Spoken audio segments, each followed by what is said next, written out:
नमस्कार दोस्तों, fast track audio book में आप सबका दिल से बहुत बहुत स्वागत है।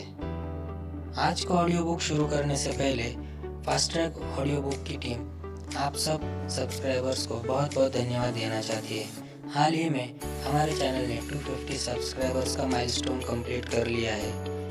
हालांकि ये इतना बड़ा अचीवमेंट नहीं है, बट फिर भी हर बड़ा स्टेप छोटे छोटे स्टेप से ही आता है। इसके लिए हम आपको धन्यवाद देना चाहते हैं। 2 महीने में बिना मार्केटिंग के 250 सब्सक्राइबर अचीव कर पाना हमारे लिए बहुत बड़ी बात है दोस्तों। हमने सिर्फ कंटेंट पे फोकस किया जो आप सब लोगों को बहुत अच्छा लगा, और इसमें कुछ हमारे रेगुलर लिसनर्स भी थे, जिसमें शहनवाज लाखो सर, शिव प्रसाद सर, पवन कुमार सर, सुदीप कुमार सर और हर्षद हलीम सर ने हर वीडियो में कमेंट करके प्रोत्साहित किया है, और इम्प्रूवमेंट पॉइंट ऑफ व्यू से जो भी चीज़ें उन्होंने बोली है वो हम फुलफिल करने की पूरी कोशिश करते हैं। आशा करते हैं हम सब ऐसे ही आगे बढ़ते रहेंगे, और फास्ट ट्रैक ऑडियो टीम की तरफ से आप सबका फिर से एक बार धन्यवाद। इस बुक समरी को सुनने के बाद आप प्रोफेशनल इन्वेस्टर के जैसा ही परफॉर्म कर पाएंगे, या शायद उनसे भी बेहतर। दोस्तों, ये समरी एक छोटी सी गाइड की तरह है जो आपके इंश्योरेंस से लेकर आपके इनकम टैक्स तक फाइनेंस के हर सेक्टर को कवर करती है। ये आपको बताएगी कि कौन सी लाइफ इंश्योरेंस को चूज करना चाहिए और कैसे आप ब्रोकर और मिडिल मैन के खर्चों को अवॉइड कर सकते हैं। दोस्तों, सिर्फ यही नहीं, ये बुक समरी आपके गोल्ड और डायमंड के बारे में भी बात करेगी, लेकिन सीधे तौर पर देखा जाए तो ये बुक कॉमन स्टॉक के बारे में है। ये एक तरह का इन्वेस्टमेंट मीडियम होता है जिसने बीते समय में ना ही सिर्फ अच्छे लॉन्ग टर्म रिटर्न्स दिए हैं, बल्कि आने वाले सालों में अच्छी पॉसिबिलिटी देने का भी वादा करता है। तो चलिए हम सबसे पहले जानते हैं कि रैंडम वॉक असल में होता क्या है। हम कभी भी बीते हुए कल को 20 बनाकर आने वाले कल के स्टेप या डायरेक्शंस को प्रेडिक्ट नहीं कर सकते। बस यही होता है रैंडम वॉक। अगर इसी टर्म को हम स्टॉक मार्केट से रिलेट करें तो स्टॉक प्राइस के शॉर्ट टर्म चेंजेस को प्रेडिक्ट कर पाना बहुत ही मुश्किल है। यहाँ तक कि इन्वेस्टमेंट एडवाइजरी, अर्निंग फोरकास्ट और चार्ट पैटर्न भी कोई काम नहीं आते। इसीलिए सदियों से ये बहस चल रही है कि स्टॉक मार्केट प्रेडिक्टेबल है या नहीं। सन 2000 में कुछ एकेडमिक्स ने प्रोफेशनल्स का साथ देते हुए ये कहा कि स्टॉक मार्केट को कुछ हद तक प्रेडिक्ट किया जा सकता है, लेकिन अभी भी इस बहस को क्लैरिटी नहीं मिली है। इस बुक के लेखक बर्टोन जी मार्किल ने अपने इन्वेस्टमेंट प्रोफेशनल, इकोनॉमिस्ट और लाइफ लॉन्ग इन्वेस्टर के करियर के एक्सपीरियंस को समेट कर इस बुक में उतार दिया है। इसमें उन्होंने बहुत सारे फैक्ट्स और फिगर्स को कलेक्ट किया है। ये किताब उन लोगों को टारगेट करती है जो एक फाइनेंशियल बिगिनर है, यानी कि जिनको फाइनेंशियल नॉलेज की जरूरत बहुत ज्यादा होती है। इस बुक की हेल्प से आप इन्वेस्टमेंट स्ट्रेटजी को प्लान कर पाएंगे और अपने फाइनेंशियल कंडीशन को भी बेटर कर पाएंगे, क्योंकि इसमें लेखक ने प्रैक्टिकल और टेस्टेड इन्वेस्टमेंट एडवाइस बताई है। तो सबसे पहले हमें अपने दिमाग में ये बात बिठानी होगी कि इन्वेस्टमेंट का मतलब स्पेकुलेटिंग बिल्कुल भी नहीं होता। इन्वेस्टमेंट और स्पेकुलेशन में बहुत बड़ा डिफरेंस होता है। इन्वेस्टमेंट एसेट को परचेज और सेल करने का एक ऐसा मेथड है जिससे हम रीजनेबल प्रेडिक्टेबल इनकम के रूप में प्रॉफिट गेन कर सकते हैं। वहीं स्पेक्युलेटर क्या करता है कि वो स्टॉक को इस होप में खरीदता है कि उसे आने वाले कुछ दिनों या हफ्ते में बहुत ज्यादा मुनाफा होगा। और अगर इन्वेस्टर की बात करें तो वो स्टॉक को इस होप में खरीदता है कि उसे डिपेंडेबल फ्यूचर कैश स्ट्रीम और ज्यादा कैपिटल गेन में मिले। ये बुक उन लोगों के लिए नहीं है जिन्हें जल्द से जल्द पैसा चाहिए, बल्कि ये बुक उन लोगों को टारगेट करती है जिन्हें अपने इन्वेस्टमेंट का इतना रिटर्न रेट कमाना है कि वो इन्फ्लेशन के बराबर हो। इन्वेस्टर को ये बात बिल्कुल भी नहीं भूलनी चाहिए कि जैसे जैसे आपका विकास होगा वैसे वैसे ही इन्फ्लेशन रेट भी बढ़ता जाएगा। कुछ सर्विस ओरिएंटेड सेक्टर में प्रोडक्टिविटी इंप्रूवमेंट उतना नहीं होता है जितना कि हम आशा कर बैठते हैं। अगर हम प्रेजेंट टाइम से थोड़ा पीछे मुड़कर देखें तो आपको पता चलेगा कि आपका मॉर्निंग न्यूज़पेपर पहले के मुकाबले कितना महंगा हो गया है। आपके मॉर्निंग टी के लिए दूध तो आसमान छू रहा है, साथ ही डीजल और पेट्रोल की हालत तो खस्ता भी पड़ी है। और अगर इसी स्पीड से इन्फ्लेशन बढ़ता गया तो इस बात से बिल्कुल भी इनकार नहीं किया जा सकता कि आने वाले समय में डीजल और पेट्रोल के दाम तो सोने के बराबर भी हो सकते हैं। पर अगर हम इन्फ्लेशन से आगे बढ़ना चाहते हैं तो हमें उस इन्वेस्टमेंट स्ट्रेटजी को अपनाना होगा जिससे हमारी परचेसिंग पावर मेंटेन रह सके, वरना तो हमारी स्टैंडर्ड ऑफ लिविंग को गिरने से कोई भी नहीं बचा सकता। दोस्तों, हमें इस बात को ध्यान में रखना होगा कि इन्वेस्टिंग कोई गेम नहीं है जो जब मन चाहे खेल लिया, बल्कि इन्वेस्टिंग बहुत सारा वर्क मांगती है। अगर आप अपनी फाइनेंशियल प्लानिंग के लिए किसी इन्वेस्टमेंट एडवाइजर को हायर करते हैं या फिर आपका ट्रस्ट किसी म्यूचुअल फंड पर जाता है तो आपको ये देखना होगा कि किस एडवाइजर को आप अपॉइंट करेंगे या किस म्यूचुअल फंड पर आप अपना पैसा लगाना चाहेंगे। हमें इस बात को भी नहीं भूलना चाहिए कि इन्वेस्टिंग एक फन एक्टिविटी है, आपको बस नॉलेज की जरूरत है। फिर आप बड़े आराम से सही स्टॉक पर पैसा लगाकर उसके रिटर्न्स को एंजॉय कर सकते हैं। और फिर जब आप अपने इन्वेस्टमेंट रिटर्न को अपनी सैलरी से ज्यादा तेज बढ़ता हुआ देखेंगे तो बहुत ही एक्साइटेड फील करेंगे। ये बात तो सच है कि जितने भी इन्वेस्टमेंट रिटर्न्स हैं, फिर वो चाहे कॉमन स्टॉक की हों या फिर किसी डायमंड या गोल्ड के हों, सब के सब कुछ हद तक फ्यूचर पर डिपेंडेंट होते हैं। ये एक तरह का गैम्बल होता है जो फ्यूचर को प्रिडिक्ट करने की योग्यता पर डिपेंड करता है। सभी प्रोफेशनल इन्वेस्टर्स दो थ्योरी पर चलते हैं, पहली फर्म फाउंडेशन थ्योरी और दूसरी castle in the air theory. और अगर आपको सही इन्वेस्टमेंट डिसीजन लेना है तो आपको दोनों थ्योरीज को समझना होगा, क्योंकि ये दोनों ही एक साथ चलती हैं। साथ ही इन्हें समझना इसलिए भी जरूरी है क्योंकि ये थ्योरीज आपको फाइनेंशियल ब्लंडर करने से भी बचा सकती हैं। दरअसल ज्यादा पैसा कमाने के लालच में मार्केट के पार्टिसिपेंट्स अक्सर फर्म फाउंडेशन वैल्यू को भूलकर साइकिक वैल्यू पर ज्यादा विश्वास करते हैं। उन्हें लगता है कि वो castle in the air theory से अपने इन्वेस्टमेंट को और भी ज्यादा सक्सेसफुल बना सकते हैं। इस थिंकिंग ने लगभग पूरे देश को घेर लिया था। कुछ लोगों ने पैसा कमाया भी और ज्यादा लोग अनसक्सेसफुल रहे। Dutch tulip bulb, English bubbles और good old blue chip stock को बीज बनाकर लोगों ने अपने हवाई महल खड़े किए। कहते हैं हिस्ट्री अपना सबक जरूर सिखाती है। हालांकि कैसल इन द एयर ने अच्छा परफॉर्म किया, पर क्राउड के रिएक्शन को गैस करना, उसे समझ पाना बहुत ही खतरे का काम है। अच्छा परफॉर्मेंस देने वाली मार्केट जो साइकिक सपोर्ट के द्वारा चल रही थी, वो फाइनेंशियल लॉ ऑफ ग्रेविटेशन के सामने धराशायी हो गई। अनसस्टेनेबल प्राइसेस पर चल रही मार्केट कितने दिन भी अच्छी चले, पर एक न एक दिन तो वो खुद को रिवर्स कर ही लेती है, और ये रिवर्सल अपने साथ मार्केट में तूफान या अर्थक्वेक लेकर आता है। लेकिन हाँ, कुछ लोग इस आने वाले रिवर्सल के तूफान को एंटीसिपेट करके खुद को तबाही से बचा भी लेते हैं। तो दोस्तों, अगले एपिसोड में हम फर्म फाउंडेशन थ्योरी और castle in the air theory को डिटेल में समझेंगे। Firm foundation theory. Firm foundation theory ये कहती है कि हर इन्वेस्टमेंट इंस्ट्रूमेंट, फिर वो चाहे कॉमन स्टॉक हो या फिर रियल एस्टेट हो, ये सभी ठोस एंकर से जुड़े होते हैं, जिसे हम इंट्रिंसिक वैल्यू कहते हैं, जिसे प्रेजेंट कंडीशन और फ्यूचर एस्पेक्ट्स के द्वारा डिटरमाइन किया जाता है। जब इंट्रिंसिक वैल्यू से मार्केट प्राइस नीचे गिर जाता है तो बाइंग अपॉर्चुनिटी पैदा होती है। अगर हम इन्वेस्टिंग की बात करें तो ये एक डल और स्ट्रेट फॉरवर्ड एक्टिविटी है जो किसी चीज को उसके फर्म फाउंडेशन से कंपेयर करती है। थ्योरी ऑफ इन्वेस्टमेंट वैल्यू में विलियम्स ने स्टॉक की इंट्रिंसिक वैल्यू निकालने के लिए ये एक फार्मूला प्रेजेंट किया है। उन्होंने इस मेथड को डिस्काउंटिंग का नाम दिया है। उन्होंने डिविडेंड इनकम को बेस रखते हुए ये बताया है कि इंट्रिंसिक वैल्यू देखने के लिए हमें इनकम को बैकवर्ड से देखना होगा। आगे के आने वाले सालों में आपके पास कितने पैसे होंगे, इसके बजाय उनका फोकस था फ्यूचर के एक्सपेक्टेड मनी पर, और ये भी कि वो प्रेजेंट टाइम से कितना कन्वर्ट करता है। Castle in the air theory. Castle in the air theory का मेन पॉइंट साइकिक वैल्यू है। जॉन मेनार्ड कीन्स, जो कि बहुत बड़े इकोनॉमिस्ट और इन्वेस्टर थे, उन्होंने इस थ्योरी की रचना 1936 में की थी। उनका कहना था कि प्रोफेशनल इन्वेस्टर अपनी एनर्जी स्टॉक की इंट्रिंसिक वैल्यू को निकालने के बजाय इन्वेस्टर का क्राउड कैसे बिहेव करता है उसको एनालाइज करने में खर्च करते हैं। इन्वेस्टर्स मार्केट की उछाल के दौर में अपनी होप को ऊंची करते रहते हैं और हवा में महल बनाते रहते हैं। एक सक्सेसफुल इन्वेस्टर इस सिचुएशन में उन स्टॉक को देखते हैं जिन पर इन्वेस्टर के क्राउड को ज्यादा होप होती है, साथ ही किसी और के उस पर पैसे लगाने से पहले वो खुद लगाते हैं। आइए अब हम ट्यूलिप बल्ब क्रेज के जरिए क्राउड के पागलपन को समझते हैं। ट्यूलिप बल्ब क्रेज इतिहास का सबसे शानदार, आसानी से पैसे कमाने वाला बिजनेस था। इसकी शुरुआत तब हुई जब वियना के एक प्रोफेसर कुछ अनयूजुअल प्लांट लाइडन लेकर जा रहे थे जो तुर्की में पैदा हुए थे। अपने गार्डन में एक बहुत ही खूबसूरत पौधे को शामिल करके डचेस को बहुत खुशी हुई, पर उन्हें लगा कि प्रोफेसर उसका कुछ ज्यादा ही पैसे मांग रहे हैं। फिर एक रात हुआ यूं कि प्रोफेसर के घर से किसी ने ट्यूलिप प्लांट के बल्ब चोरी कर लिए और उसे सस्ते में लेकिन अच्छे प्रॉफिट में बेच दिए। एक दशक या उससे ज्यादा तक ट्यूलिप डच ऑरेंज के गार्डन का बहुत ही महंगा और पॉपुलर पौधा बन गया था। उस समय जब मोजेक नाम के एक वायरस ने बहुत सारे पौधों को नुकसान पहुंचा दिया था, तब इसी ने ट्यूलिप के स्पेकुलेशन को वर्ल्ड वाइड पहचान दिलवाई थी। इस वायरस का असर ये हुआ कि ट्यूलिप की पेटल्स पर कुछ कंट्रास्ट कलर की लाइनें पड़ने लगी। डच ने इन इन्फेक्टेड बल्ब को बिजारी का नाम दिया। उसका रिजल्ट ये आया कि जो ट्यूलिप बल्ब जितना भी बिजारी होगा उसको ओन करने की कॉस्ट उतनी ही ज्यादा होगी। धीरे धीरे इसने ट्यूलिप मेनिया रूप ले लिया। जैसे क्लॉथ मैन्युफैक्चरर आने वाली स्टाइल, फैब्रिक और कलर को प्रिडिक्ट करते हैं, वैसे ही ट्यूलिप बल्ब मर्चेंट भी नेक्स्ट आने वाली स्टाइल को प्रिडिक्ट करने लगे। और फिर इस आशा में कि आने वाले सालों में इसकी कीमत बहुत ज्यादा बढ़ेगी, वो लोग बल्ब के बहुत बड़े स्टॉक पाइल पहले से ही खरीद कर रखने लगे थे। उसका असर यह हुआ कि ट्यूलिप की प्राइस दुगुना तेजी से बढ़ने लगे। जितना महंगा बल्ब का प्राइस जाने लगा, उसे लोग उतना ही इन्वेस्टमेंट के नजरिए से देखने लगे। उस समय कोई भी ऐसा इंसान नहीं था जो ट्यूलिप के इम्पैक्ट से इन्फ्लुएंस ना हुआ हो, फिर वो चाहे कोई नॉर्मल सिटीजन हो या फिर नोबल मैन। इसने सबको अपनी तरफ अट्रैक्ट कर रखा था। जो लोग ये सोचते थे कि इन बल्ब का प्राइस अब इससे ज्यादा क्या हाई जाएगा, वो भी उसको लिमिट से आगे बढ़ते हुए देखते ही रह जाते थे। उस समय ट्यूलिप का टेम्पटेशन इतना ज्यादा था कि कोई भी उसे छोड़ नहीं पा रहा था। असर इतना ज्यादा बढ़ता जा रहा था कि लोग ट्यूलिप के बदले अपनी पर्सनल बिलोंगिंग्स भी एक्सचेंज करने लग गए थे। फाइनेंशियल मार्केट की एक खास बात होती है कि जब स्पेकुलेटिव अपॉर्चुनिटी को बढ़ाने की रियल डिमांड आती है तो मार्केट उसे निश्चित रूप से प्रोवाइड करने की कोशिश करता है। जैसे आज के समय में स्टॉक मार्केट में कॉल ऑप्शन होते हैं, वैसे ही उस समय भी ये एक इंस्ट्रूमेंट था जिससे ट्यूलिप स्पेक्युलर ज्यादा से ज्यादा पैसे कमाते थे। अब आप सोच रहे होंगे कि इस कॉल ऑप्शन ने किया क्या। कॉल ऑप्शन के द्वारा ट्यूलिप होल्डर के पास ये राइट होता था कि स्पेसिफाइड टाइम पीरियड में वो ट्यूलिप बल्ब फिक्स्ड रेट में खरीद सकते थे। उन लोगों से कुछ अमाउंट चार्ज किया गया जिसे ऑप्शन प्रीमियम कहा जाता है, और जो मार्केट प्राइस का 15 से 20% था। यानी कि मान लीजिए अगर आप ट्यूलिप बल्ब का ऑप्शन 100 रुपए है तो बायर को उसके लिए सिर्फ 20 रुपए ही देने होंगे।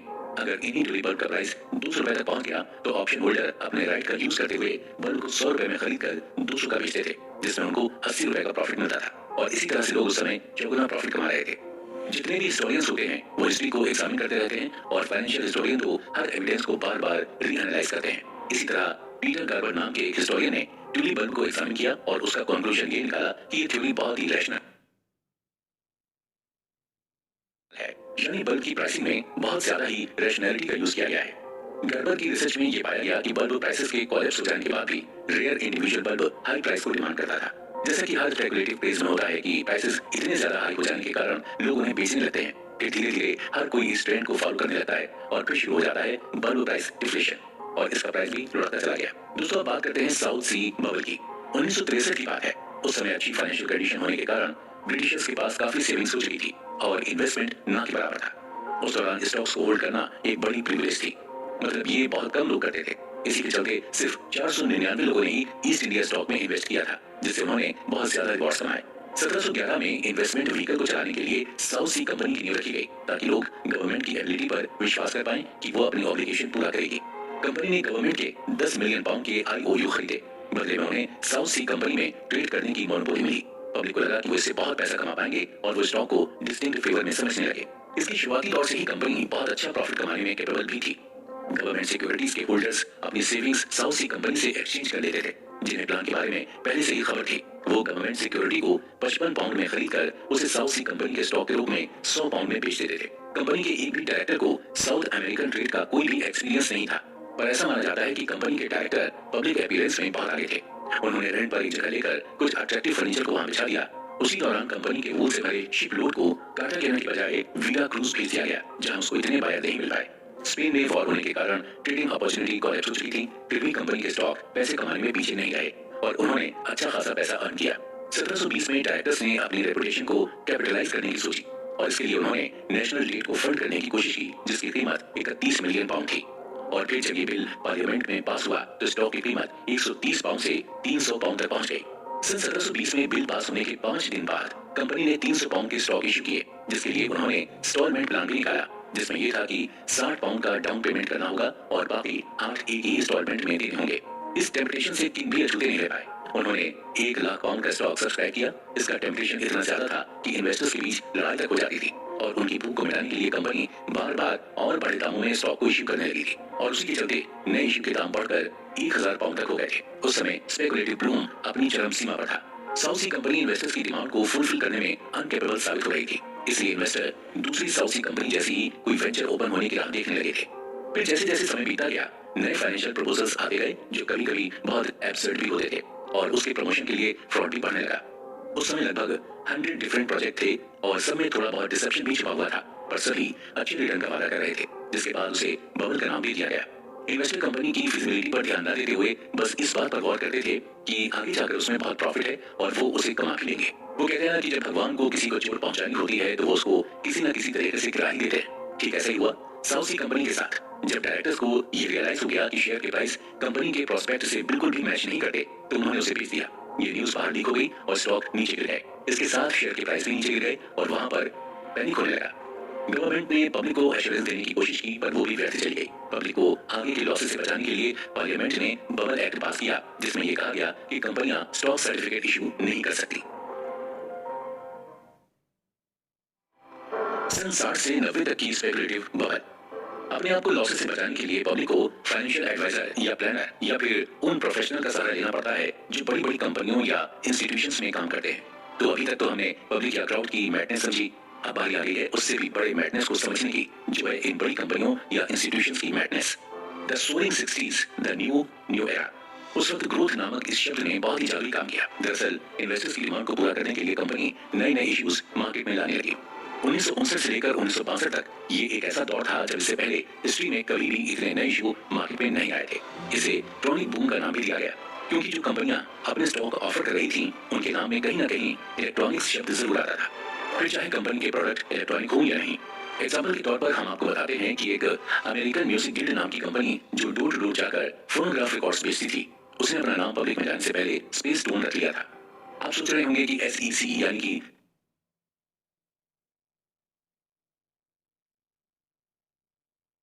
सिक्योरिटीज एंड एक्सचेंज कमीशन ने कुछ क्यों नहीं किया?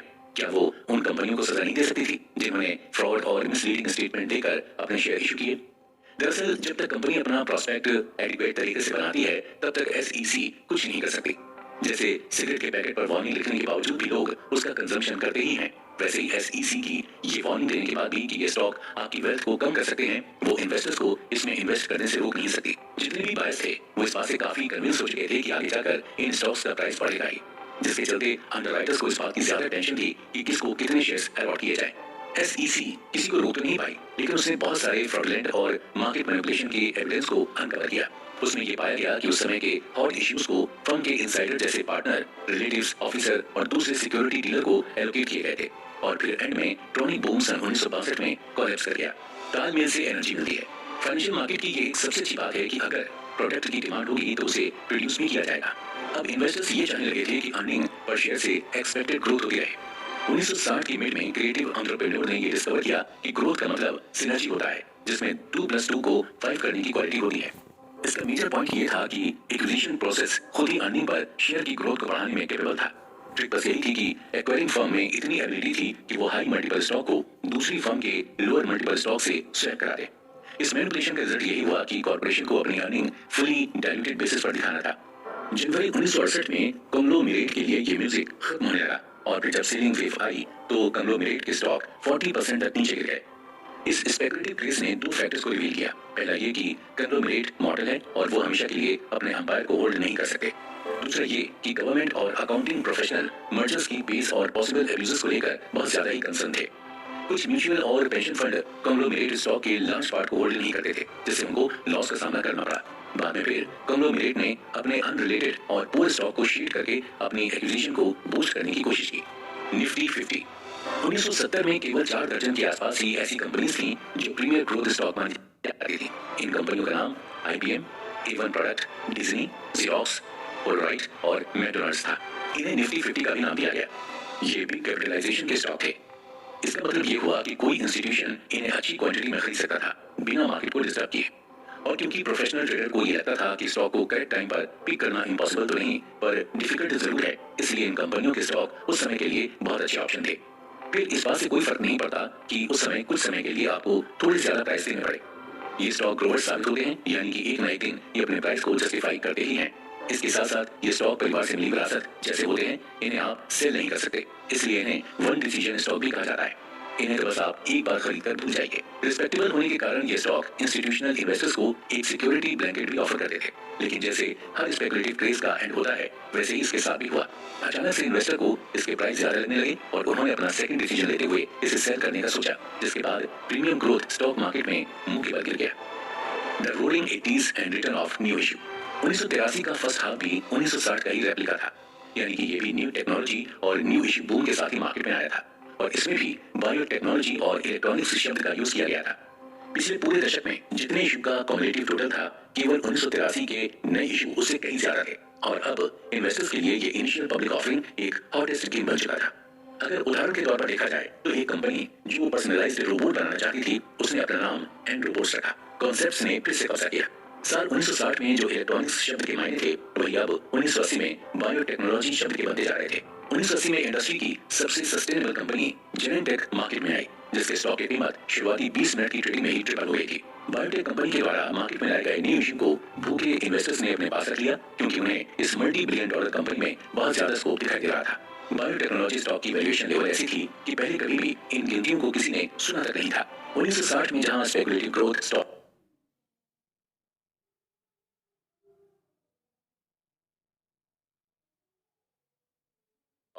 50 टाइम अर्निंग पर बेचे गए थे, वहीं 1980 में ये स्टॉक 50 टाइम सेल पर बेचे गए, क्योंकि बायोटेक कंपनी की करंट अर्निंग और सेल्स दोनों ही छोटी थी। इसलिए इसके वैल्यूएशन के लिए मेथड को इन्वेंट करना जरूरी बन गया था और दूसरे इसलिए वॉल स्ट्रीट के किसी प्रोफेशनल ने प्रोडक्ट एसेट वैल्यूएशन मेथड को रिकमेंड किया, जिसमें 1980 के मिड में कुछ प्रॉब्लम्स आने लगी। हालांकि ये बात बिल्कुल सच है कि बायोटेक स्टॉक स्टैंडर्ड ड्रग के मुकाबले कम रिस्की थे, क्योंकि डिक्लाइनिंग रेवेन्यू की वजह से उनके पास कोई पुराने प्रोडक्ट नहीं बचे थे जिन्हें ऑफसेट किया जाए।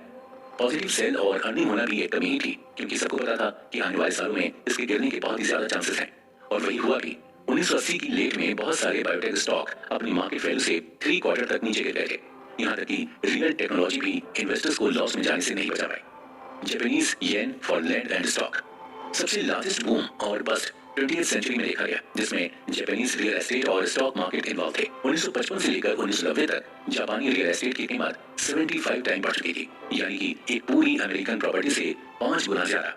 उसी तरह स्टॉक की भी कीमत 100 गुना बढ़ती जा रही थी। 1989 के दौर में जापानीज स्टॉक की कीमत $4 ट्रिलियन तक पहुंच गई थी, जो कि यूएस इक्विटी की 1.5 टाइम थी और वर्ल्ड की इक्विटी मार्केट कैपिटलाइजेशन का 45% तक था। उस समय स्टॉक अर्निंग के 60 गुना तक बेचे जा रहे थे, जो कि उसकी बुक वैल्यू का 5 टाइम्स था और डिविडेंड का 200 टाइम्स ज्यादा था। जैसा कि आपको पता है, फाइनेंशियल लॉ ऑफ ग्रेविटी कभी भी ज्योग्राफिक बाउंड्री नहीं मानती।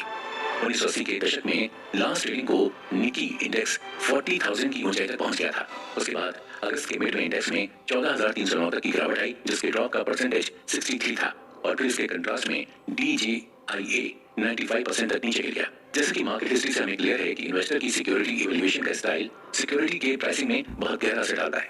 बस इन्वेस्टर्स को हॉट इश्यू चूज करते वक्त थोड़ा सावधान रहने की जरूरत है। बहुत सारी पब्लिक ऑफरिंग स्टॉक मार्केट में अंडर परफॉर्म करती हैं और अगर आप नए इश्यू की ट्रेडिंग शुरू करने के तुरंत बाद ही उसे हाई प्राइस पर परचेज करते हैं, तो ये बात तो तय है कि आप उससे ज्यादा प्रॉफिट कमाने के बजाय ज्यादा लूज कर सकते हैं।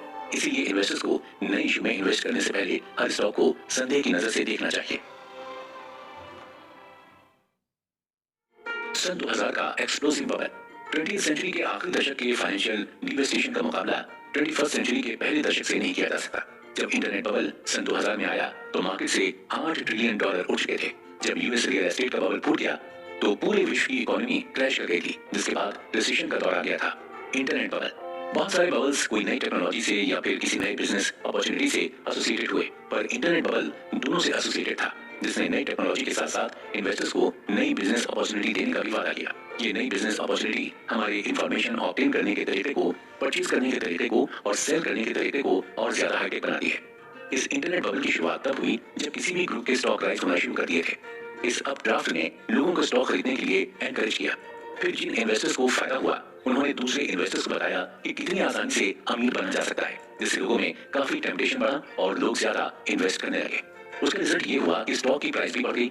यहाँ तक वॉल स्ट्रीट की फर्म ने भी इस हॉट एयर फ्लोट को ज्वाइन किया।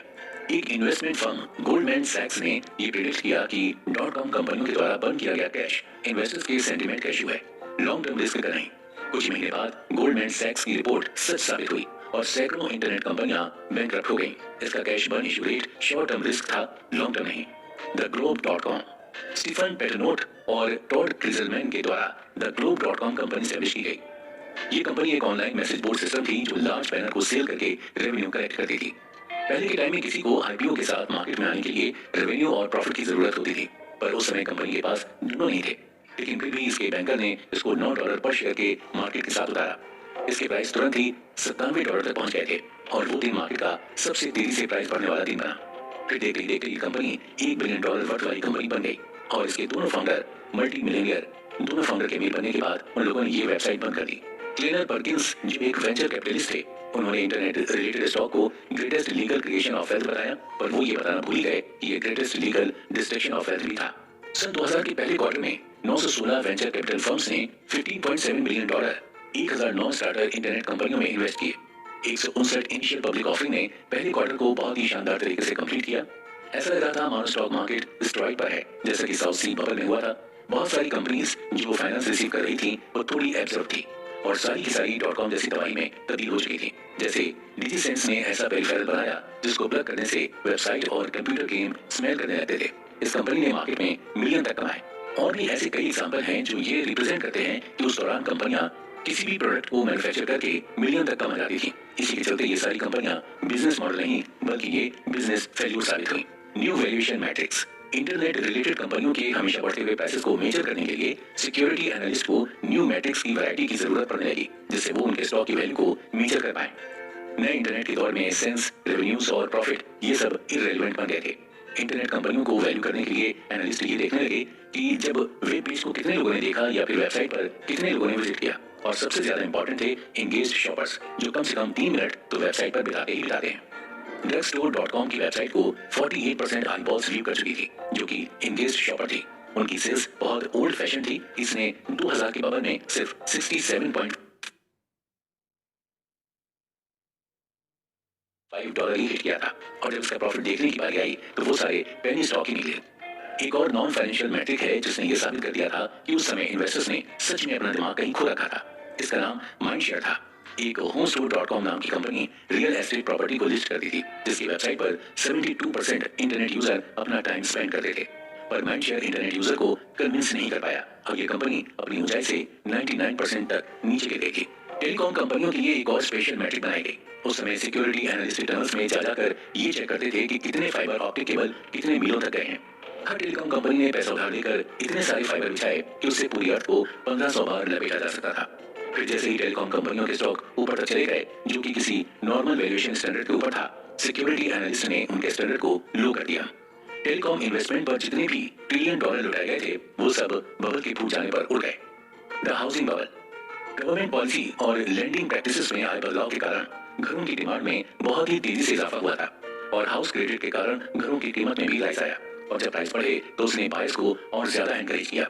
घर और अपार्टमेंट खरीदना इन्वेस्टर्स को रिस्क फ्री लगा क्योंकि इसके प्राइस हमेशा ऊपर ही जाते थे।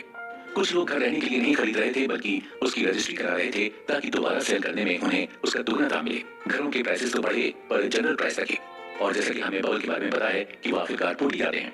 घरों के रेट में डिक्लाइन बहुत भयंकर था। बहुत सारे बायर्स ने पाया कि उनके कर्ज का अमाउंट उनके घर से कहीं ज्यादा था और फिर ये हुआ कि वो लोग डिफॉल्टर बन के अपने घर की चाबी लेंडर को लौटाने लगे। एक एवरेज के अनुसार घर के प्राइस 1/3 तक नीचे गिर गए थे। इन्होंने न सिर्फ रियल एस्टेट के मिलियन की इक्विटी को खत्म कर दिया था, इसके साथ साथ बहुत सारी फाइनेंशियल इंस्टीट्यूशंस को बैंकरप्ट भी कर दिया था। घरों की कीमतों में आई गिरावट की वजह से मॉर्गेज बैक्ड सिक्योरिटी को डिस्ट्रॉय कर दिया गया था और इसके साथ इकोनॉमी को भी बुरी तरह से चोट पहुंचती थी। बैंकरप्सी से हर्ट हुए फाइनेंशियल इंस्टीट्यूशंस को गवर्नमेंट की शरण में जाना पड़ा था और उसके बाद जो रिसेशन आया था वो बहुत ही पेनफुल और लंबा था। अब आप सोच रहे होंगे कि क्या मार्केट इनएफिशिएंट है, या इस एपिसोड को सुनकर ये लग रहा होगा कि इंटरनेट और हाउसिंग बबल का रिव्यू इनकंसिस्टेंट था क्योंकि हमारे स्टॉक और रियल एस्टेट मार्केट रैशनल और एफिशिएंट है। बात ये नहीं है कि मार्केट कभी भी इरेशनल हो जाती है, बल्कि बात यह है कि हम लोग फाइनेंशियल एसेट की प्राइसिंग फर्म फाउंडेशन थ्योरी को भूल चुके हैं। पर कंक्लूजन ये निकलता है कि मार्केट खुद अपने आप को करेक्ट कर लेती है, भले ही स्लो और अनस्टॉपेबल तरीके से क्यों ना हो, पर मार्केट खुद अपने आप को करेक्ट कर ही लेती है। इवेंचुअली मार्केट सही वैल्यू को रियलाइज कर देती है और इन्वेस्टर्स के लिए भी ये सबसे इंपॉर्टेंट लेसन होना चाहिए। मार्केट भले ही एरर करें पर वो खुद में ही एफिशिएंट होती है। किसी भी स्टॉक की वैल्यूएशन उसके फ्यूचर में अर्निंग पावर पर डिपेंड करती है।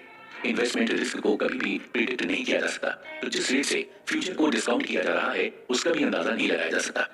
कंक्लूजन ये निकलता है कि कुछ हद तक मार्केट प्राइस गलत भी हो सकती है, पर किसी भी पर्टिकुलर टाइम पर ये बताना कि वो कब कितना हाई या लो हो जाएगा नेक्स्ट टू इम्पॉसिबल होता है। जो प्रोफेशनल इन्वेस्टर्स होते हैं वो अपने पोर्टफोलियो को एडजस्ट नहीं कर पाते कि वो अंडर वैल्यूड स्टॉक को होल्ड करें और ओवर वैल्यूड को अवॉइड करें, और ऐसी कोई भी एविडेंस मौजूद नहीं है जिससे ये पता लग पाए कि कोई सही बेट या कलेक्टिव विजडम से लगातार एक्सेस रिटर्न कमा रहा हो। टेक्निकल और फंडामेंटल एनालिसिस। दोस्तों, अभी तक हमने फाइनेंशियल बबल्स के बारे में जाना और अब बारी आती है प्रोफेशनल पोर्टफोलियो मैनेजर के द्वारा अपनाए गए मेथड को समझने की। हम जानेंगे कि कैसे एकेडमिक्स इन्वेस्टमेंट रिजल्ट्स को एनालाइज करती है और कैसे ये कंक्लूड किया जाता है कि जो भी पैसा आप पे कर रहे हैं वो उस प्रोडक्ट के काबिल है या नहीं। Technical versus fundamental analysis. Investors का सबसे इंपॉर्टेंट काम यही होता है कि फ्यूचर स्टॉक प्राइसेस को अच्छे से प्रेडिक्ट कर पाना और एप्रोप्रिएट टाइम में स्टॉक को खरीदना और बेचना। आजकल के लोग फ्यूचर स्टॉक प्राइस को प्रेडिक्ट करने के बहुत सारे तरीके अपनाते हैं, जिनमें से सबसे पॉपुलर मेथड है टेक्निकल और fundamental analysis. Technical analysis stock को खरीदने और बेचने के एप्रोप्रिएट टाइम को प्रेडिक्ट करने का वो मेथड होता है जिसमें स्टॉक प्राइसिंग की castle in the air theory का इस्तेमाल किया जाता है। तो वही फंडामेंटल एनालिसिस वो मेथड होता है जिसमें इंडिविजुअल स्टॉक को सिलेक्ट करने के लिए फर्म फाउंडेशन थ्योरी का इस्तेमाल किया जाता है। दरअसल टेक्निकल एनालिसिस में होता क्या है कि स्टॉक चार्ट्स को बनाकर और समझकर इस्तेमाल करना होता है। इसके यूज करने वाले और टेक्नीशियंस कॉमन स्टॉक प्राइसेस के मूवमेंट को समझते हुए और वॉल्यूम ऑफ ट्रेडिंग को देखते हुए फ्यूचर चेंज की डायरेक्शन को क्यों कर पाते हैं, क्योंकि लोग castle in the air theory पर अपना बिलीव करते हैं। इसलिए उन्हें लगता है कि मार्केट 10% लॉजिकल होती है और 90% साइकोलॉजिकल। उनके लिए इन्वेस्टमेंट गेम ये होता है कि वो बाकी के प्लेयर्स कैसे बिहेव करेंगे उसको एंटिसिपेट करें। तो वही फंडामेंटल एनालिसिस का बिलीव ये होता है कि मार्केट 90% लॉजिकल और 10% साइकोलॉजिकल होती है। इस केस में वैल्यू, कंपनी के एसेट, उसकी अर्निंग और डिविडेंड की एक्सपेक्ट ग्रोथ रेट, उसके इंटरनेट रेट और रिस्क से रिलेटेड होती है। और इन सारे फैक्टर्स को समझकर ही फंडामेंटलिस्ट सिक्योरिटी की इंट्रिंसिक वैल्यू और फर्म फाउंडेशन ऑफ वैल्यू के एस्टिमेट निकाल पाते हैं। और अगर ये सब मार्केट प्राइस से अबव होता है तभी इन्वेस्टर्स को ये एडवाइस किया जाता है कि वो अपनी परचेस कर सकें। चार्ट्स आपको क्या बताते हैं? टेक्निकल एनालिसिस का पहला प्रिंसिपल यही होता है कि अर्निंग, डिविडेंड और कंपनी के फ्यूचर परफॉर्मेंस की सारी इंफॉर्मेशन कंपनी के पास्ट मार्केट प्राइस में रिप्रेजेंट होती है। और जो चार्ट ये प्राइस शो करते हैं और ट्रेडिंग का वॉल्यूम भी दिखाते हैं, वो कंपनी की सारी इंफॉर्मेशन शामिल करते हैं, फिर वो चाहे अच्छी हो या बुरी। और सिक्योरिटी एनालिस्ट भी यही चाहता है। वहीं दूसरा प्रिंसिपल ये कहता है कि प्राइसेस एक ट्रेंड में मूव करते हैं, यानी कि स्टॉक अगर राइज कर रहा है तो वो रोज ही करता रहेगा, और अगर रेस्ट पर है तो वो रेस्ट पर ही रहेगा। अब सवाल यह है कि चार्टिंग काम कैसे कर जाती है। पहले इसलिए क्योंकि कंपनी की फंडामेंटल इंफॉर्मेशन का अनइक्वल एक्सेस होता है। जब कभी भी कंपनी की फेवरेबल न्यूज आती है तो इनसाइडर्स को इसकी पहले से ही खबर हो जाती है। वो लोग जल्दी से एक्शन लेते हुए स्टॉक को खरीद लेते हैं, जिससे प्राइस राइज कर जाता है। फिर वो अपने दोस्तों और रिलेटिव्स को बताते हैं, और तब तक प्रोफेशनल्स को भी खबर लग जाती है और वो भी खरीद लेते हैं, जिससे स्टॉक का प्राइस और बढ़ जाता है। फिर आखिर में आम इन्वेस्टर भी उसे खरीदते हैं, जिससे उसके प्राइस में और उछाल आ जाता है। दूसरा ये कि इन्वेस्टर्स ज्यादातर न्यू इन्फॉर्मेशन को लेकर अंडर रिएक्ट करते हैं। जैसे जब अर्निंग अनाउंस होती है तो स्टॉक प्राइस पॉजिटिवली रिएक्ट करता है, पर इनिशियल एडजस्टमेंट अधूरा ही रह जाता है। कभी कभी ऐसा भी होता है कि चार्टिंग काम नहीं करती, क्योंकि चार्टिस्ट तभी खरीदते हैं जब प्राइस ट्रेंड्स एस्टेब्लिश हो चुके होते हैं, और बेचते भी तभी हैं जब वो ट्रेंड टूट जाते हैं। अब क्योंकि मार्केट रिवर्सल बहुत ही अचानक से होता है और ये बात कभी कभी चार्टिस्ट मिस कर देते हैं, साथ ही इस वजह से ये भी काम नहीं करती, क्योंकि ये तकनीक सेल्फ डिफीटिंग होती है, यानी कि जितना ज्यादा लोग तकनीक का इस्तेमाल करते हैं उसकी वैल्यू उतनी कम होती जाती है। अब बात करते हैं टेक्निक ऑफ फंडामेंटल एनालिसिस की। टेक्नीशियन सिर्फ स्टॉक प्राइस पर इंटरेस्टेड होते हैं, तो वो वहीं फंडामेंटलिस्ट का प्राइमरी कंसर्न स्टॉक की एक्चुअल वर्थ होती है।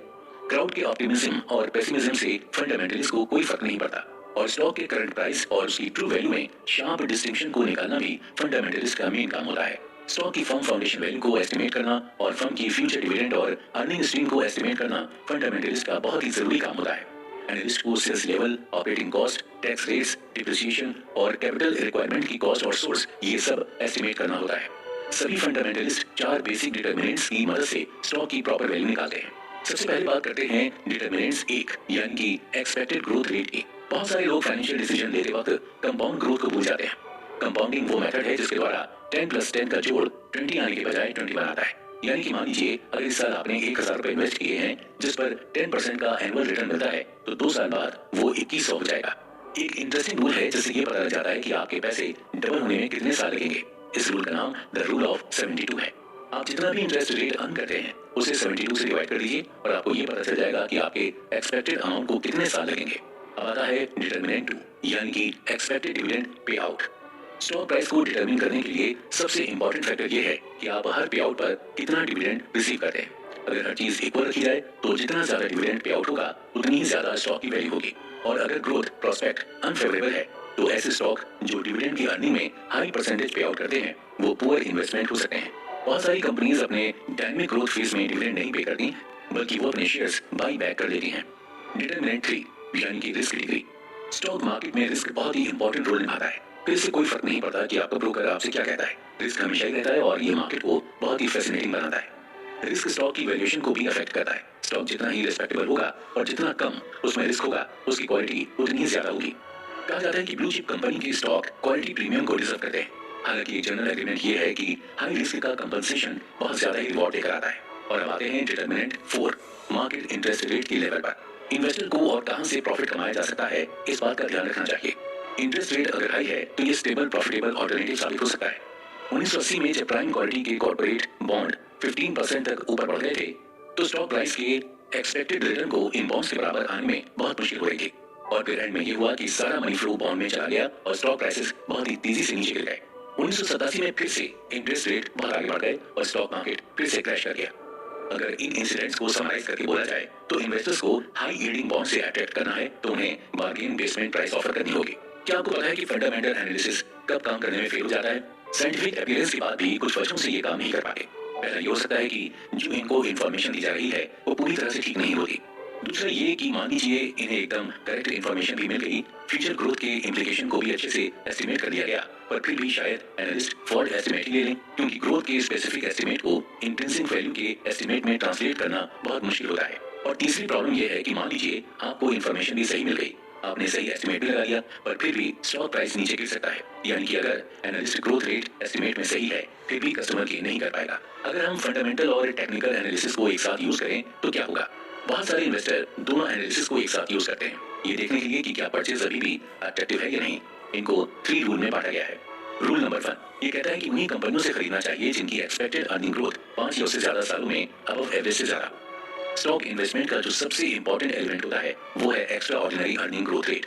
रूल 2 ये कहता है कि किसी भी स्टॉक के लिए किसी भी फर्म फाउंडेशन वैल्यू से ज्यादा नहीं पे करना चाहिए। वही रूल नंबर 3 के मुताबिक उन्हीं स्टॉक को देखना चाहिए जिनकी एंटीसिपेटेड ग्रोथ रेट की story castle in the air theory पर बनी होती है। यानी कि अगर आप सक्सेसफुल इन्वेस्टिंग करना चाहते हैं तो आपको दोनों इंडिविजुअल और साइकोलॉजिकल शार्पनेस देखनी होगी। टेक्निकल एनालिसिस और रैंडम वॉक थ्योरी। टेक्नीशियन अपनी strategy castle in the year पर बनाते हैं और ये एक्सपेक्ट करते हैं कि उनके टूल्स ये बताएं कि कौन सा कैसल कहां पर बना है और ग्राउंड फ्लोर तक जाने का रास्ता क्या है। कंप्यूटर ने टेक्नीशियन की स्टैंडिंग को कुछ समय के लिए एनहांस किया, लेकिन इंटरनेट में चार्टिंग सर्विस बहुत ही वाइडली यूज होती है, जिस वजह से इंटरनेट ने टेक्नीशियन को काफी नुकसान पहुंचाया है। जैसे टेक्नीशियन चार्ट्स बनाते हैं ताकि बता पाएं कि मार्केट कहां पर स्टैंड करता है, तो वहीं एकेडमिक्स चार्ट्स बनाते हैं ताकि वो बता पाएं कि टेक्नीशियन कहां पर स्टैंड करते हैं। क्योंकि कंप्यूटर की मदद से उनकी परफॉर्मेंस को एनालाइज करना बहुत ही आसान है और ये जानना तो एकेडमिक्स का पास टाइम फन गेम बन गया है कि टेक्निकल ट्रेडिंग रूल्स कितना काम करते हैं। चार्टिस्ट का ये बिलीफ था कि मार्केट में मोमेंटम तो जरूर है। मान लीजिए वो स्टॉक जो राइज कर रहे होते हैं वो आगे भी राइज ही करते रहेंगे और जो फॉल कर रहे होते हैं वो उसी स्पीड से फॉल करते रहेंगे। इन्वेस्टर्स के लिए यही एडवांस होगी कि वो ऐसे स्टॉक को खरीदें जो राइज कर रहा होता है और उसे होल्ड करके रखें और जब स्टॉक फॉल करने लगे तो उसे सेल कर दें। अब हम बात करते हैं कि ये रैंडम वॉक थ्योरी एग्जैक्टली होती क्या है। स्टॉक मार्केट मैथमेटिशियन के इस आइडियल को कंफर्म नहीं करता कि present price movement past movement से इंडिपेंडेंट है। स्टॉक प्राइस में कुछ तो मोमेंटम होता है। जब अच्छी न्यूज आती है तो इन्वेस्टर कभी-कभी स्टॉक के एप्रोप्रिएट प्राइस के एस्टिमेट को पार्शियली एडजस्ट कराते हैं और स्लो एडजस्टमेंट के कारण प्राइसेस धीरे-धीरे बढ़ जाते हैं। हमेशा ऐसा भी नहीं होता कि स्टॉक प्राइस न्यूज के आने पर अंडर रिएक्ट ही करें, कभी-कभी वो ओवर रिएक्ट भी करते हैं, जिसके चलते प्राइस रिवर्सल बहुत अचानक से हो जाता है। इंडिपेंडेंसीज में दिए जाने वाले ट्रांजैक्शन कॉस्ट और टैक्स काफी ज्यादा होते हैं। आइए अब हम इससे जुड़े कुछ और टेक्निकल सिस्टम के बारे में जानते हैं, जिनमें सबसे पहला है द रिलेटिव स्ट्रेंथ सिस्टम। इस सिस्टम में इन्वेस्टर उन स्टॉक को होल्ड करते हैं जो अच्छा परफॉर्म कर रहे होते हैं, यानी कि जो जनरल स्टॉक इंडेक्स को आउटर परफॉर्म कर रहे होते हैं, और जो स्टॉक मार्केट से खराब परफॉर्म कर रहे होते हैं उसे सिस्टम के तहत अवॉइड करना चाहिए। कुछ ऐसे पीरियड हैं जिनमें खरीद कर होल्ड करने की रिलेटिव स्ट्रेंथ सिस्टम स्ट्रेटेजी ने अच्छा परफॉर्म किया, पर इस बात का कोई एविडेंस नहीं है कि वो हमेशा ही अच्छा परफॉर्म करता रहेगा। रिलेटिव स्ट्रेंथ सिस्टम पर किए गए कंप्यूटर टेस्ट में ये पाया गया है कि अगर ट्रांजैक्शन चार्जेस और टैक्सेस को मिलाकर बात की जाए तो ये इन्वेस्टर के लिए इतना यूजफुल नहीं है। Price volume system. Price volume system ये बताता है कि जब स्टॉक लार्ज और इंक्रीजिंग वॉल्यूम में बढ़ता है तो वहां पर बाइंग इंटरेस्ट का अनसेटिस्फाइड एक्सेस हो जाता है और स्टॉक कंटिन्यू बढ़ता रहता है। अगर इसका उल्टा करके देखें तो जब स्टॉक लार्ज वॉल्यूम में गिरता है तो सेलिंग सिग्नल इंडिकेट करके सेल सिग्नल दे दिया जाता है और जो इन्वेस्टर इस मेथड को फॉलो करते हैं उसके रिजल्ट से थोड़ा डिसअपॉइंट हो जाते हैं, क्योंकि इस स्ट्रेटजी के द्वारा बताए गए बाई और sell signal future price movement को प्रेडिक्ट करने की कोई जानकारी नहीं देते। इस सिस्टम में इन्वेस्टर्स को बहुत ज्यादा ट्रेडिंग करनी पड़ती है, इसलिए बाई एंड होल्ड स्ट्रेटजी के मुकाबले इनका ट्रांजैक्शन कॉस्ट और टैक्स बहुत ज्यादा ही आ जाता है। इन कॉस्ट और टैक्सेस को पे करने के बाद बेसिकली इन्वेस्टर्स के पास ज्यादा कुछ नहीं बचता, इसीलिए उससे अच्छा रहता है कि वो बाई एंड होल्ड स्ट्रेटजी को अपना ले। The filter system. Filter system stock market का बहुत ही पॉपुलर सिस्टम है। इसमें वो स्टॉक शामिल होते हैं जो नीचे जाकर फिर से ऊपर आ जाते हैं, यानी कि उन्हें 5% अप ट्रेंड की कैटेगरी में रख दिया जाता है। आपको उन स्टॉक को खरीदना होगा जो नीचे जाकर 5% से ऊपर आए हैं और तब तक होल्ड करना होगा जब तक वो अपनी सब्सिक्वेंट हाइट से फिर से नीचे नहीं आ जाते। उसके बाद आप उन्हें सेल कर सकते हैं और हो सके तो शॉर्ट सेल कीजिए। ये स्कीम ब्रोकर्स के बीच भी बहुत पॉपुलर है। ये फिल्टर मेथड स्टॉप लॉस के पीछे स्टैंड करता है और ब्रोकर्स के द्वारा फेवर भी किया जाता है। इसमें क्लाइंट को ये एडवाइस दी जाती है कि अगर स्टॉक अपने परचेसिंग प्राइस से नीचे जाएगा तो उसे तुरंत सेल कर देना चाहिए ताकि पोटेंशियल लॉसेस से बचा जा सके। The do theory. Do theory support और रेजिस्टेंस के बीच टग ऑफ वॉर की स्टोरी है। जब मार्केट टॉप आउट करके मूव डाउन हो जाता है तो जो पहले ही पीक होती है वो रेजिस्टेंस एरिया को डिफाइन करती है, क्योंकि वो लोग जो उस वक्त सेल नहीं कर पाए थे जब मार्केट टॉपर थी वो अपॉर्चुनिटी मिलने पर जरूर करना चाहेंगे। और अगर मार्केट फिर से राइज करके प्रीमियम पीक के पास आ जाता है तो उसे रेजिस्टेंस एरिया की टेस्टिंग कहा जाता है। वहीं अगर मार्केट रेजिस्टेंस एरिया में ही टूटकर आगे बढ़ने लगता है तो पहला वाला रेजिस्टेंस एरिया सपोर्ट एरिया बन जाता है और दूसरी तरफ अगर मार्केट रेजिस्टेंस एरिया को पेनिट्रेट नहीं कर पाता और जहां पर सपोर्ट एरिया था वहीं पर फॉल करने लगता है तो बियर मार्केट को सिग्नल देकर इन्वेस्टर्स को सेल करने के लिए एडवाइस कर दिया जाता है। बेसिकली इस थ्योरी का प्रिंसिपल यही है कि हमें उस वक्त परचेज करना चाहिए जब मार्केट प्रीवियस पीक से ज्यादा हो और सेल तब करना चाहिए जब वो सिंक कर रहा हो। अब बात करते हैं कुछ और टेक्निकल थ्योरीज की, जिनमें सबसे पहली थ्योरी है द सुपर बाउल इंडिकेटर। साल 2009 में मार्केट कैसे इतना ज्यादा राइज हुआ था, इसका जवाब देना उन टेक्निकल एनालिस्ट के लिए आसान होगा जिन्होंने सुपर बाउल इंडिकेटर का यूज किया था। सुपर बाउल इंडिकेटर हमें ये बताता है कि कौन सा स्टॉक ऊपर जाएगा और इसका आधार होता है सुपर बाउल टीम, यानी कि कौन सी टीम सुपर बाउल जीतेगी, उसके मुताबिक स्टॉक मार्केट परफॉर्म करेगा। 2009 में नेशनल फुटबॉल लीग के ओरिजिनल मेंबर जैसे कि स्टीलर्स की जीत का मतलब होगा कि स्टॉक्स में बुल मार्केट होगा, तो वहीं अमेरिकन फुटबॉल लीग के ओरिजिनल मेंबर की विक्ट्री स्टॉक मार्केट इन्वेस्टर के लिए बैड न्यूज होगी। हालांकि देखा जाए तो सुपर बाउल और स्टॉक मार्केट में कोई संबंध नहीं है। जनवरी इफेक्ट। बहुत सारे रिसर्चर्स का ये मानना है कि स्टॉक मार्केट रिटर्न के लिए जनवरी का महीना थोड़ा अनयूजुअल होता है। जनवरी के पहले 2 हफ्तों में स्टॉक मार्केट रिटर्न काफी हाई रहता है। स्मॉल फर्म के लिए ये रिटर्न थोड़ा ज्यादा स्ट्रॉन्ग रहता है। रिस्क एडजस्ट करने के बाद भी स्मॉलर फर्म अपने इन्वेस्टर्स के लिए अच्छा रिटर्न ऑफर करती है, जो कि कई फॉरेन स्टॉक मार्केट्स में भी रिकॉर्ड किया गया है। पर यह खराबी यह है कि लार्जर कंपनीज के मुकाबले स्मॉलर कंपनीज की ट्रांजैक्शन कॉस्ट ज्यादा होती है। इसके अलावा भी ये इफेक्ट हर साल नहीं होता। अब सवाल ये उठता है कि हम लोग अभी भी टेक्नीशियन को क्यों हायर करते हैं। रैंडम वॉक थ्योरी का यही कंक्लूजन निकलता है कि टेक्निकल मेथड को हम यूजफुल इन्वेस्टमेंट स्ट्रेटजी बनाने के लिए नहीं यूज कर सकते। कुछ लोगों का ये मानना है कि कैपिटलिस्ट सिस्टम सारी यूजलेस ग्रोथ जैसे कि टेक्नीशियंस को खत्म कर देगा। ब्रोकर्स को बहुत जल्द ये पता चलने लगेगा कि वो टेक्नीशियंस की सर्विस के बिना भी अच्छा परफॉर्म कर सकते हैं। पर मेन पॉइंट ये है कि अभी तक ब्रोकर्स का अच्छा परफॉर्म करने में टेक्नीशियन का बहुत बड़ा हाथ है। चार्टिस्ट ही ट्रेड को रिकमेंड करते हैं और हर टेक्निकल सिस्टम में कुछ डिग्री की इन और आउट ट्रेडिंग होती ही है। हालांकि टेक्नीशियन कस्टमर को अपार दौलत नहीं कमा कर दे पाते, पर वो ब्रोकर्स को सोने का खजाना जरूर दे सकते हैं। Implication for investors. स्टॉक के प्राइस की पास्ट हिस्ट्री से हम फ्यूचर कभी नहीं प्रिडिक्ट कर सकते। टेक्निकल स्ट्रेटजी वैसे तो बहुत अम्यूजिंग और कंफर्टिंग होती है, पर उसकी कोई वैल्यू नहीं होती। टेक्निकल थ्योरी उन्हीं को फायदा पहुंचाती है जो टेक्निकल सर्विस को प्रिपेयर करते हैं या फिर उसकी मार्केटिंग करते हैं, या फिर उन ब्रोकरेज फर्म को इससे फायदा होता है जो टेक्नीशियन को इस होप में हायर करते हैं कि वो इन्वेस्टर्स की इन और आउट ट्रेडिंग को एनकरेज करेंगे। इस एनालिसिस का कंक्लूजन बहुत सिंपल है। अगर पास्ट प्राइस ना के बराबर फ्यूचर प्राइस को प्रेडिक्ट करने की इंफॉर्मेशन देती है, तो परचेज और सेल की टाइमिंग के लिए इस रूल को फॉलो करने का कोई फायदा नहीं है। किसी भी टेक्निकल प्रोसीजर की जगह एक सिंपल खरीदने और बेचने की पॉलिसी ज्यादा बेहतर है। इस पॉलिसी के द्वारा आप अपने पोर्टफोलियो को और डाइवर्सिफाई कर पाएंगे और ये आपके फालतू के खर्च जैसे इन्वेस्टमेंट एक्सपेंसेस, ब्रोकरेज चार्जेस और टैक्स को सेव करने में भी मदद करेगी। Fundamental analysis. वॉल स्ट्रीट के ज्यादातर प्रोफेशनल्स फंडामेंटलिस्ट ही होते हैं। अब ये क्वेश्चन उठता है कि क्या फंडामेंटलिस्ट अपने काम में सही साबित होते हैं। इससे रिलेटेड 2 अपोजिंग व्यू है।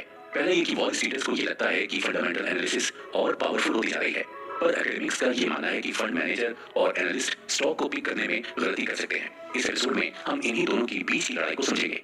वैसे आपको क्या लगता है कि जितने भी सिक्योरिटी एनालिस्ट होते हैं वो क्या भविष्य को देखकर आए होते हैं? हाँ, फ्यूचर को प्रिडिक्ट करने के लिए एनालिस्ट पास्ट परफॉर्मेंस को देखते हैं, पर ऐसा देखा गया है कि पास्ट की अर्निंग ग्रोथ से हम फ्यूचर ग्रोथ को प्रिडिक्ट नहीं कर सकते, क्योंकि सिक्योरिटी एनालिस्ट को कंपनी की अर्निंग प्रोस्पेक्ट को फोरकास्ट करने में डिफिकल्टी तो आती है।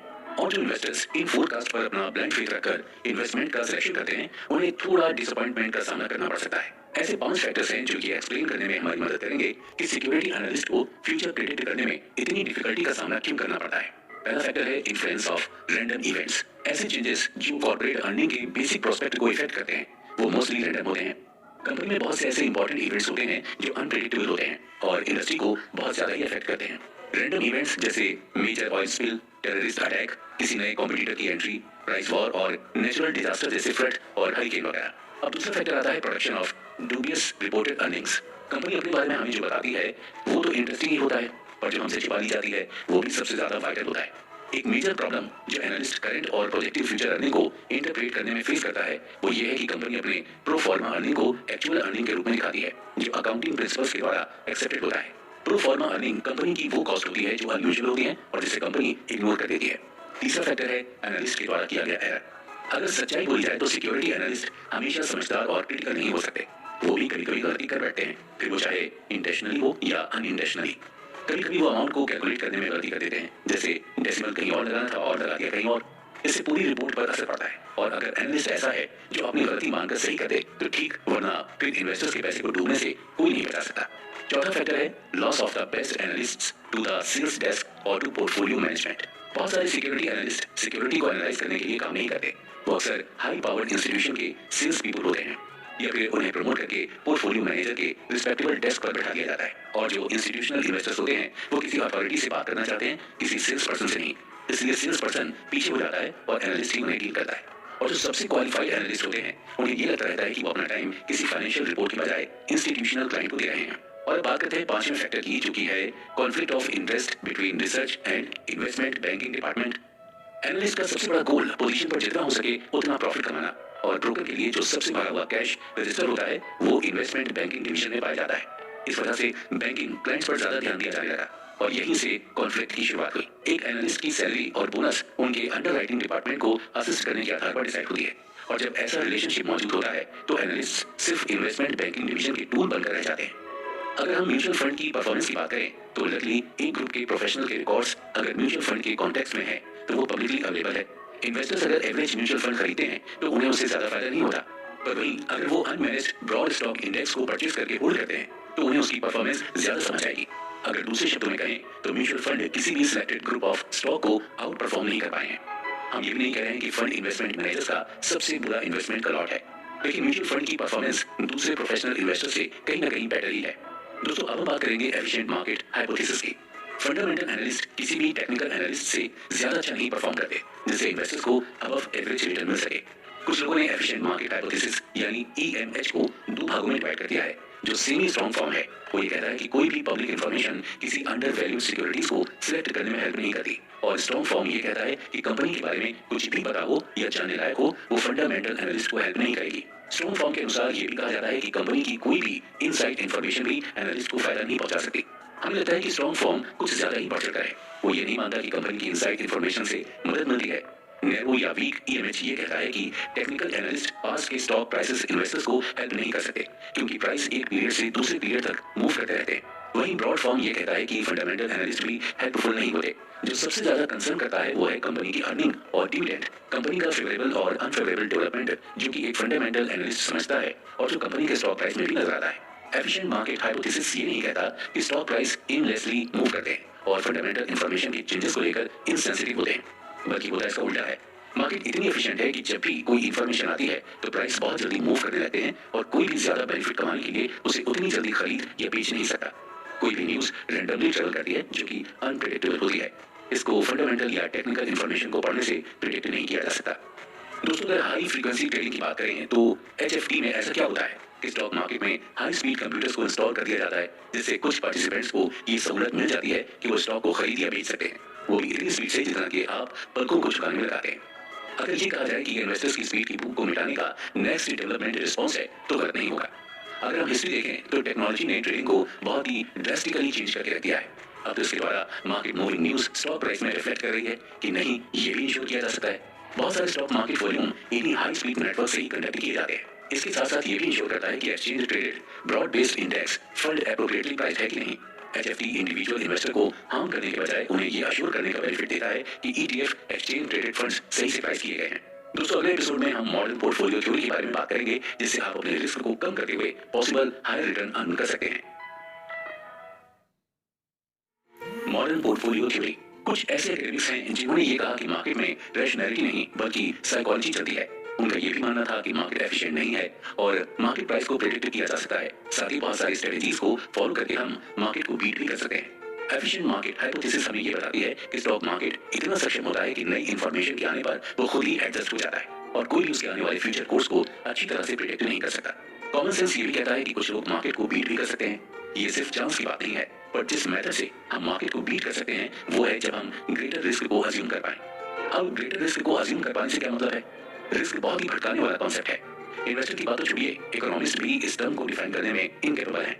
पर अगर हम इसे एक लाइन में डिस्क्राइब करना चाहें तो ये कह सकते हैं कि लॉस को सफर करने की पॉसिबिलिटी।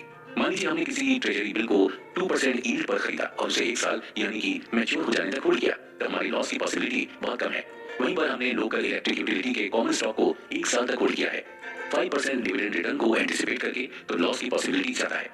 कंपनी के डिविडेंड शायद कट कर दिए जाएं और सबसे ज्यादा इंपॉर्टेंट कंपनी के मार्केट प्राइस भी कम हो जाए तो शायद हमें बहुत ज्यादा लॉस उठाना पड़ सकता है। इन्वेस्टमेंट रिटर्न वो चांस है जो सिक्योरिटी के एक्सपेक्टेड रिटर्न को मटेरियलाइज नहीं करता और जो सिक्योरिटी आप होल्ड करते हैं वो अपने प्राइस पर आ जाती है। इन्वेस्टर का रिस्क अपने एक्सपेक्टेड सिक्योरिटी रिटर्न को अचीव करने के चांस से रिलेटेड होता है और फाइनेंशियल रिस्क को हम ऐसे भी डिफाइन कर सकते हैं कि वो रिटर्न का वेरिएंस या स्टैंडर्ड डेविएशन होता है। दोस्तों, अब आता है डॉक्यूमेंटिंग रिस्क। फाइनेंस की फील्ड में जो सबसे ज्यादा डॉक्यूमेंटेड प्रोपोजिशन होता है वो ये है कि जितना ज्यादा रिस्क होगा उतनी ही अच्छा इन्वेस्टर्स को रिटर्न मिलेगा। लंबे समय तक कॉमन स्टॉक ने relatively generous rate of return दिया है। दूसरे इन्वेस्टमेंट व्हीकल जैसे ट्रेजरी बिल और बॉन्ड्स इन्फ्लेशन के कारण इनके रिटर्न उतने अच्छे नहीं आते हैं, पर जो स्टॉक पर स्टॉक रिटर्न प्रोवाइड करते हैं वो इन्फ्लेशन को हटाने के बाद के रियल रिटर्न होते हैं। कॉमन स्टॉक के रिटर्न हाईली वेरिएबल होते हैं, जैसा कि स्टैंडर्ड डेविएशन और एनुअल रिटर्न का रेट इंडिकेट करता है। इक्विटी से प्राप्त हुआ रिटर्न का गेन 50% से ज्यादा की रेंज में होता है। ये सारा एक्स्ट्रा रिटर्न जो इन्वेस्टर्स को स्टॉक से मिलता है वो सब हाई रिस्क लेने की वजह से ही मिलता है। एक समय ऐसा भी आया है जब कॉमन स्टॉक ने अच्छा परफॉर्म नहीं किया, जैसा कि साल 2000 की शुरुआत में हुआ था। पर अगर ओवरऑल देखा जाए तो investors high rate of return से रिवॉर्डेड ही हुए हैं। आइए जानते हैं कि रिस्क को रिड्यूस करने के लिए मॉडर्न पोर्टफोलियो थ्योरी का क्या कहना है। पोर्टफोलियो थ्योरी ये कहती है कि जितने भी इन्वेस्टर्स होते हैं उनको हाई रेट ऑफ रिटर्न और आउटकम चाहिए ही होता है। ये इन्वेस्टर्स को बताती है कि उनको अपने पोर्टफोलियो में कैसे स्टॉक को कंबाइन करना होगा जिससे उन्हें मिनिमम रिस्क लेना पड़े और रिटर्न भी कंसिस्टेंट हो। इस थ्योरी का ये भी मानना है कि जो इन्वेस्टर्स रिस्क कम लेना चाहते हैं उन्हें डाइवर्सिफिकेशन जैसी सेंसिबल स्ट्रेटजी को अपनाना होगा। 1950 में यह थ्योरी हैरी मार्कोविट्ज के द्वारा इन्वेंट की गई थी। कंपनी के फंड्स हमेशा पैरेलल तरीके से मूव नहीं करते, तो ये इन्वेस्टर्स के लिए बेहतर रहता है कि वो एक या दो सिक्योरिटी में इन्वेस्ट करने के बजाय अपने पोर्टफोलियो को डाइवर्सिफाई कर लें। अगर डाइवर्सिफिकेशन की बात करें तो कुछ पोर्टफोलियो मैनेजर ये आर्ग्यू करते हैं कि डाइवर्सिफिकेशन पहले जैसा रिटर्न अब नहीं देता। ग्लोबलाइजेशन की वजह से डोमेस्टिक और फॉरेन मार्केट में कोरिलेशन कोएफिशिएंट ज्यादा बढ़ गया है। इन्वेस्टर्स ये जानकर थोड़े डिसअपॉइंट हो जाएंगे कि जब मार्केट फॉल करने लगती है तो कोरिलेशन बढ़ जाता है, जैसा कि 2007 से 2009 में हुआ। सारे मार्केट एक साथ गिर गए थे, उस तबाही से कोई भी नहीं बच पाया था, जिसके चलते कुछ इन्वेस्टर्स को ये बिलीव करने लग गए कि रिस्क को कम करने के लिए डाइवर्सिफिकेशन अब इफेक्टिव स्ट्रेटजी नहीं रह गई है। पर एक बात ध्यान देने वाली है कि मार्केट के बीच कोरिलेशन के बढ़ने के बाद भी वो परफेक्टली कोरिलेटेड था और ब्रॉड डाइवर्सिफिकेशन की वजह से पोर्टफोलियो की वोलेटिलिटी भी रिड्यूस हो जाती है। इन सारे आर्गुमेंट्स के बाद कंक्लूजन यही निकलता है कि डाइवर्सिफिकेशन जितना पावरफुल पास्ट में था उतना ही आज भी है। Reaping reward by increasing risk. दोस्तों, बीते एपिसोड में हमने ये जाना था कि डाइवर्सिफिकेशन आपके पोर्टफोलियो के सारे रिस्क को कम करता है, पर यह भी सच है कि वो सारे रिस्क को एलिमिनेट करने में इनकेपेबल भी होता है। इस चैप्टर में हम ये जानेंगे कि इसके द्वारा सिक्योरिटी रिस्क के किस पार्ट को एलिमिनेट किया जा सकता है और किस पार्ट को नहीं। तो आइए सबसे पहले समझते हैं beta systematic risk. Beta systematic risk को डिस्क्राइब करने का एक न्यूमेरिकल डिस्क्रिप्शन है। मार्केट के ऑर्गेनाइज्ड रिस्क के कंपैरिजन में एक इंडिविजुअल स्टॉक की स्टेबिलिटी को नापना ही बीटा रिस्क कहलाता है। ये एक तरह की प्रोबेबिलिटी है कि false null hypothesis statistical test के द्वारा एक्सेप्ट कर ली जाए। एक एग्जांपल से हम आपको बता रहे हैं कि जैसे ब्रॉड मार्केट इंडेक्स में बीटा को नंबर 1 असाइन कर दिया गया और अगर स्टॉक का बीटा 2 है और ऑन एवरेज ये 2 बार स्विंग करता है। अगर मार्केट 10% से ऊपर गया तो स्टॉक 20% से राइज करेगा और अगर स्टॉक का बीटा 0.5 है तो ये 5% से अप डाउन होगा जब मार्केट राइज करेगा, और जब मार्केट डिक्लाइन करेगा तो ये 10% से कम हो जाएगा।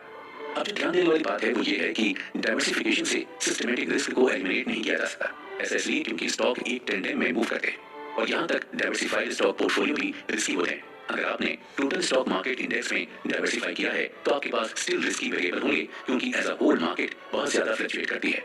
अनसिस्टमैटिक रिस्क स्टॉक प्राइसेस में आए चेंजेस होते हैं जो इंडिविजुअल कंपनी के विशेष फैक्टर की देन है। मिनरल रिसोर्सेज की finding, accounting fraud, labour difficulty, इन सब कारणों से स्टॉक के प्राइस मार्केट में इंडिपेंडेंटली मूव करते हैं और इस उतार चढ़ाव से जो रिस्क एसोसिएटेड होता है उसे ही डाइवर्सिफिकेशन रिड्यूस करता है।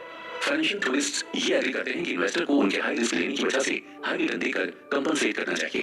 कन्वर्सली इन्वेस्टर कभी भी हाई रिस्क नहीं लेना चाहेगा जब तक उसको अच्छा रिटर्न नहीं मिलेगा। अब कैपिटल एसेट प्राइसिंग मॉडल क्या होता है? आपने पहले भी ये लाइन सुनी होगी कि रिस्क और रिवॉर्ड एक दूसरे से रिलेटेड होते हैं। फाइनेंस स्पेशलिस्ट का कहना है कि इन्वेस्टर्स को उनके रिस्क के लिए एक हद तक रिवॉर्ड किया जा सकता है, पर नई इन्वेस्टमेंट टेक्नोलॉजी में डेफिनेशन और मेजरमेंट ऑफ रिस्क नए तरीके से किया जाता है। CAPM के पहले ये माना जाता था कि हर सिक्योरिटी का रिटर्न उसमें छुपे रिस्क पर डिपेंड करता है, पर नई थ्योरी ये कहती है कि हर इंडिविजुअल सिक्योरिटी का रिस्क इररिलेवेंट होता है। जहां तक एक्स्ट्रा रिवॉर्ड जाते हैं वहां पर सिस्टमैटिक कंपोनेंट ही काउंट होते हैं। पहले की थ्योरी में ये कहा जाता था कि पोर्टफोलियो के ग्रुप 1 सिक्योरिटी में रिटर्न हाई होना चाहिए क्योंकि इस ग्रुप के हर सिक्योरिटी में दूसरे ग्रुप सिक्योरिटीज के मुकाबले हाई रिस्क होता है। पर नए मॉडल के अकॉर्डिंग दोनों पोर्टफोलियोज के रिटर्न को इक्वल होना चाहिए। अगर इन्वेस्टर को अनसिस्टमैटिक रिस्क को बियर करने के लिए एक्स्ट्रा रिटर्न मिलता है तो ये निकल कर आता है कि अनसिस्टमैटिक रिस्क से ज्यादा अमाउंट के द्वारा बना डाइवर्सिफाइड पोर्टफोलियो ज्यादा रिटर्न देता है। इन्वेस्टर्स इस हाई रिटर्न के चांस को ग्रैब करने की कोशिश में लार्ज अनसिस्टमैटिक रिस्क वाले स्टॉक के प्राइस को बिड करते हैं, पर वो स्टॉक तो इक्विवेलेंट बीटा के होते हैं और जिनमें अनसिस्टमैटिक रिस्क कम होता है उसे सेल कर देते हैं। ये प्रोसेस चलता जाता है जब तक सेम बीटा के स्टॉक का पर्सपेक्टिव रिटर्न इक्वल नहीं हो जाता। बहुत सारे इंस्टीट्यूशनल इन्वेस्टर्स ने इस बीटा कॉन्सेप्ट को अडॉप्ट कर लिया है। बीटा एक एकेडमिक क्रिएशन है जिसे नंबर में क्रिएट किया जाता है और जो स्टॉक रिस्क को डिफाइन करने के लिए यूज होता है। आज के टाइम में भले ही आपको बीटा पर बिलीव हो या ना हो, पर अब इसको पोर्टफोलियो मैनेजर की परफॉर्मेंस को इवेल्युएट करने के लिए किया जाता है। अगर पोर्टफोलियो बीटा के द्वारा प्रेडिक्ट किया गया रियलाइज्ड रिटर्न ज्यादा है तो वो पॉजिटिव अल्फा बन जाता है और इस पर बहुत पैसे बचते हैं।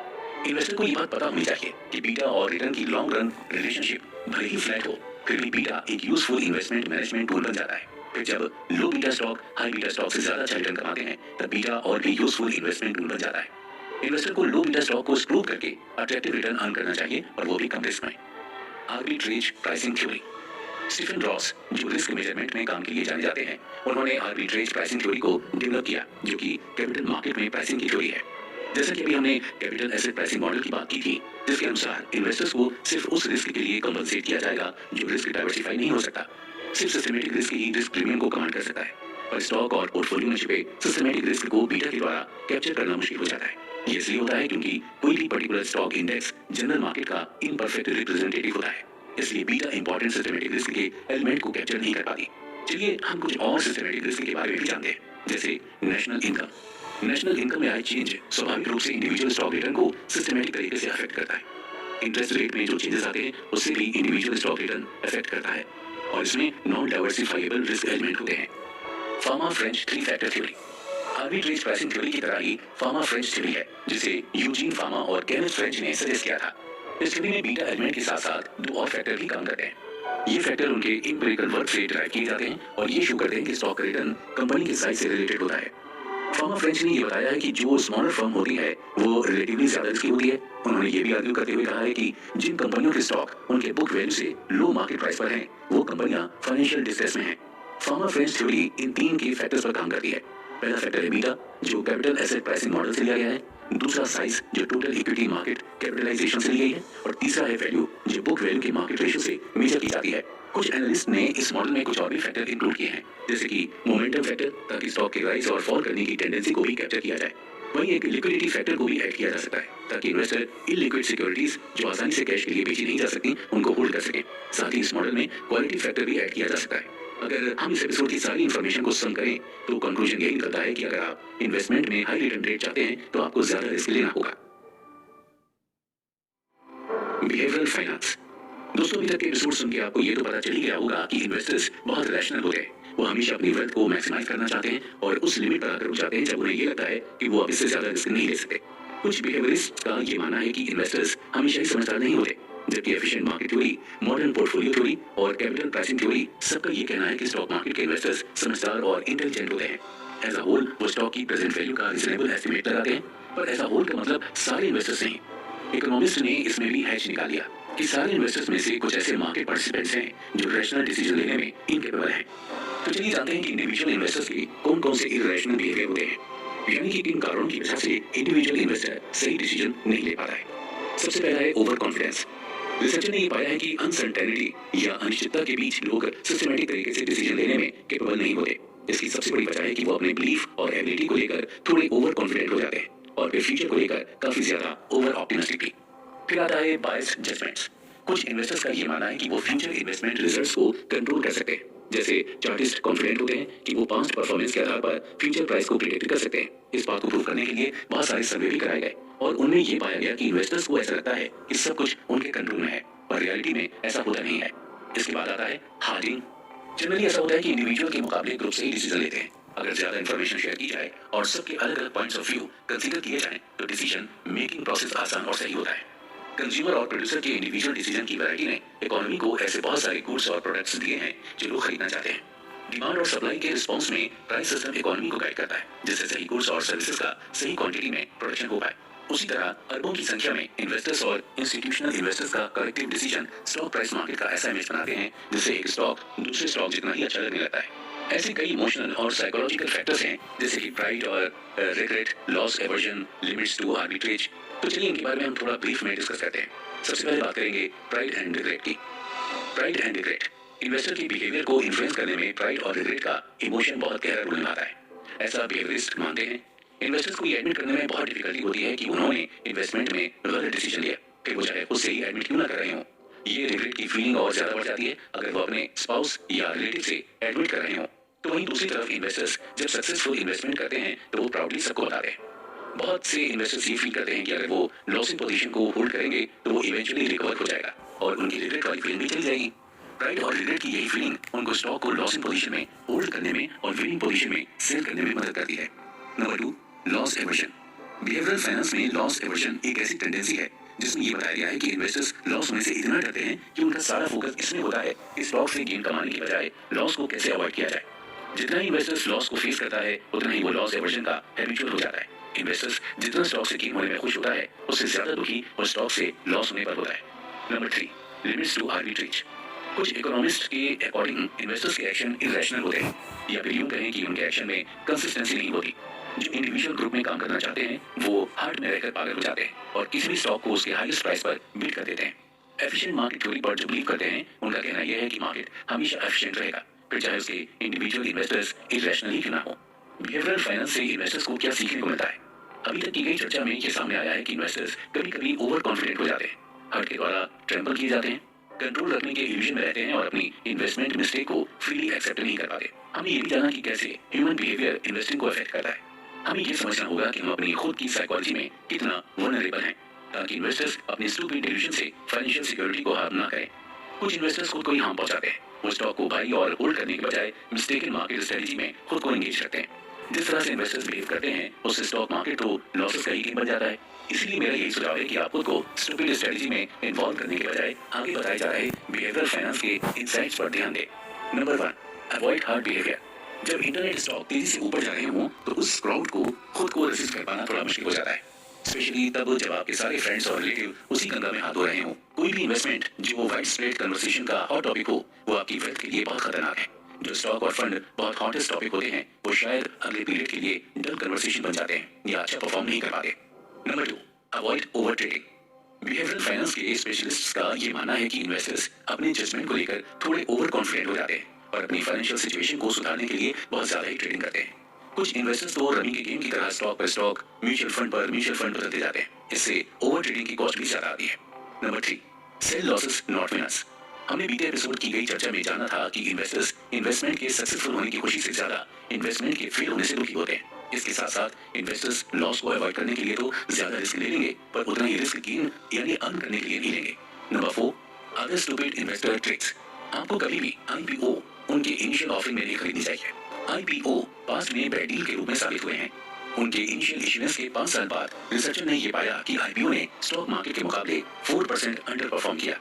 तो इस एपिसोड का कंक्लूजन ये निकलता है कि irrational trading predictable stock market pattern को क्रिएट करता है जिसे वाइज इन्वेस्टर्स के द्वारा एक्सप्लॉइट किया जाता है। हालांकि ये सारे आइडियाज थोड़े कंट्रोवर्शियल हैं जिन्हें हम अगले एपिसोड में और डिटेल से समझेंगे।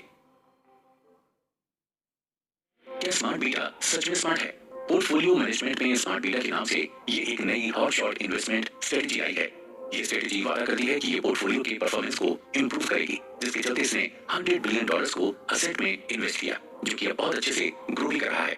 सभी इन्वेस्टर्स के लिए ये बहुत इंपॉर्टेंट होता है कि स्मार्ट बीटा स्ट्रेटजी की स्ट्रेंथ और वीकनेस से अवेयर रहें ताकि वो इस स्ट्रेटजी को अपने इन्वेस्टमेंट प्लान में अप्लाई किया जा सके। अब सवाल ये होता है कि स्मार्ट बीटा आखिर होता क्या है? स्मार्ट बीटा इन्वेस्टमेंट स्ट्रेटजी का वो सेट होता है जिसे ऑल्टरनेटिव इंडेक्स कंस्ट्रक्शन से लेकर traditional market capitalization based indices के यूजेस को एम्फेसिस करने के लिए इस्तेमाल किया जाता है। स्मार्ट बीटा इन्वेस्टमेंट फैक्टर और मार्केट इनएफिशिएंसीज को कैप्चर करने में एम्फसाइज करता है। ये पैसिव इन्वेस्टिंग और एक्टिव इन्वेस्टिंग स्ट्रेटजी को भी कंबाइन करता है। स्मार्ट बीटा का गोल अल्फा को ऑब्टेन करने का होता है, यानी कि अगर किसी इन्वेस्टर ने low cost total stock market index fund को खरीदा तो उसे मार्केट रिटर्न रेट तो मिलेगा ही, उसके साथ साथ ये स्टॉक मार्केट के अप और डाउन होने के कैरेक्टरिस्टिक्स को भी अज्यूम करेगा।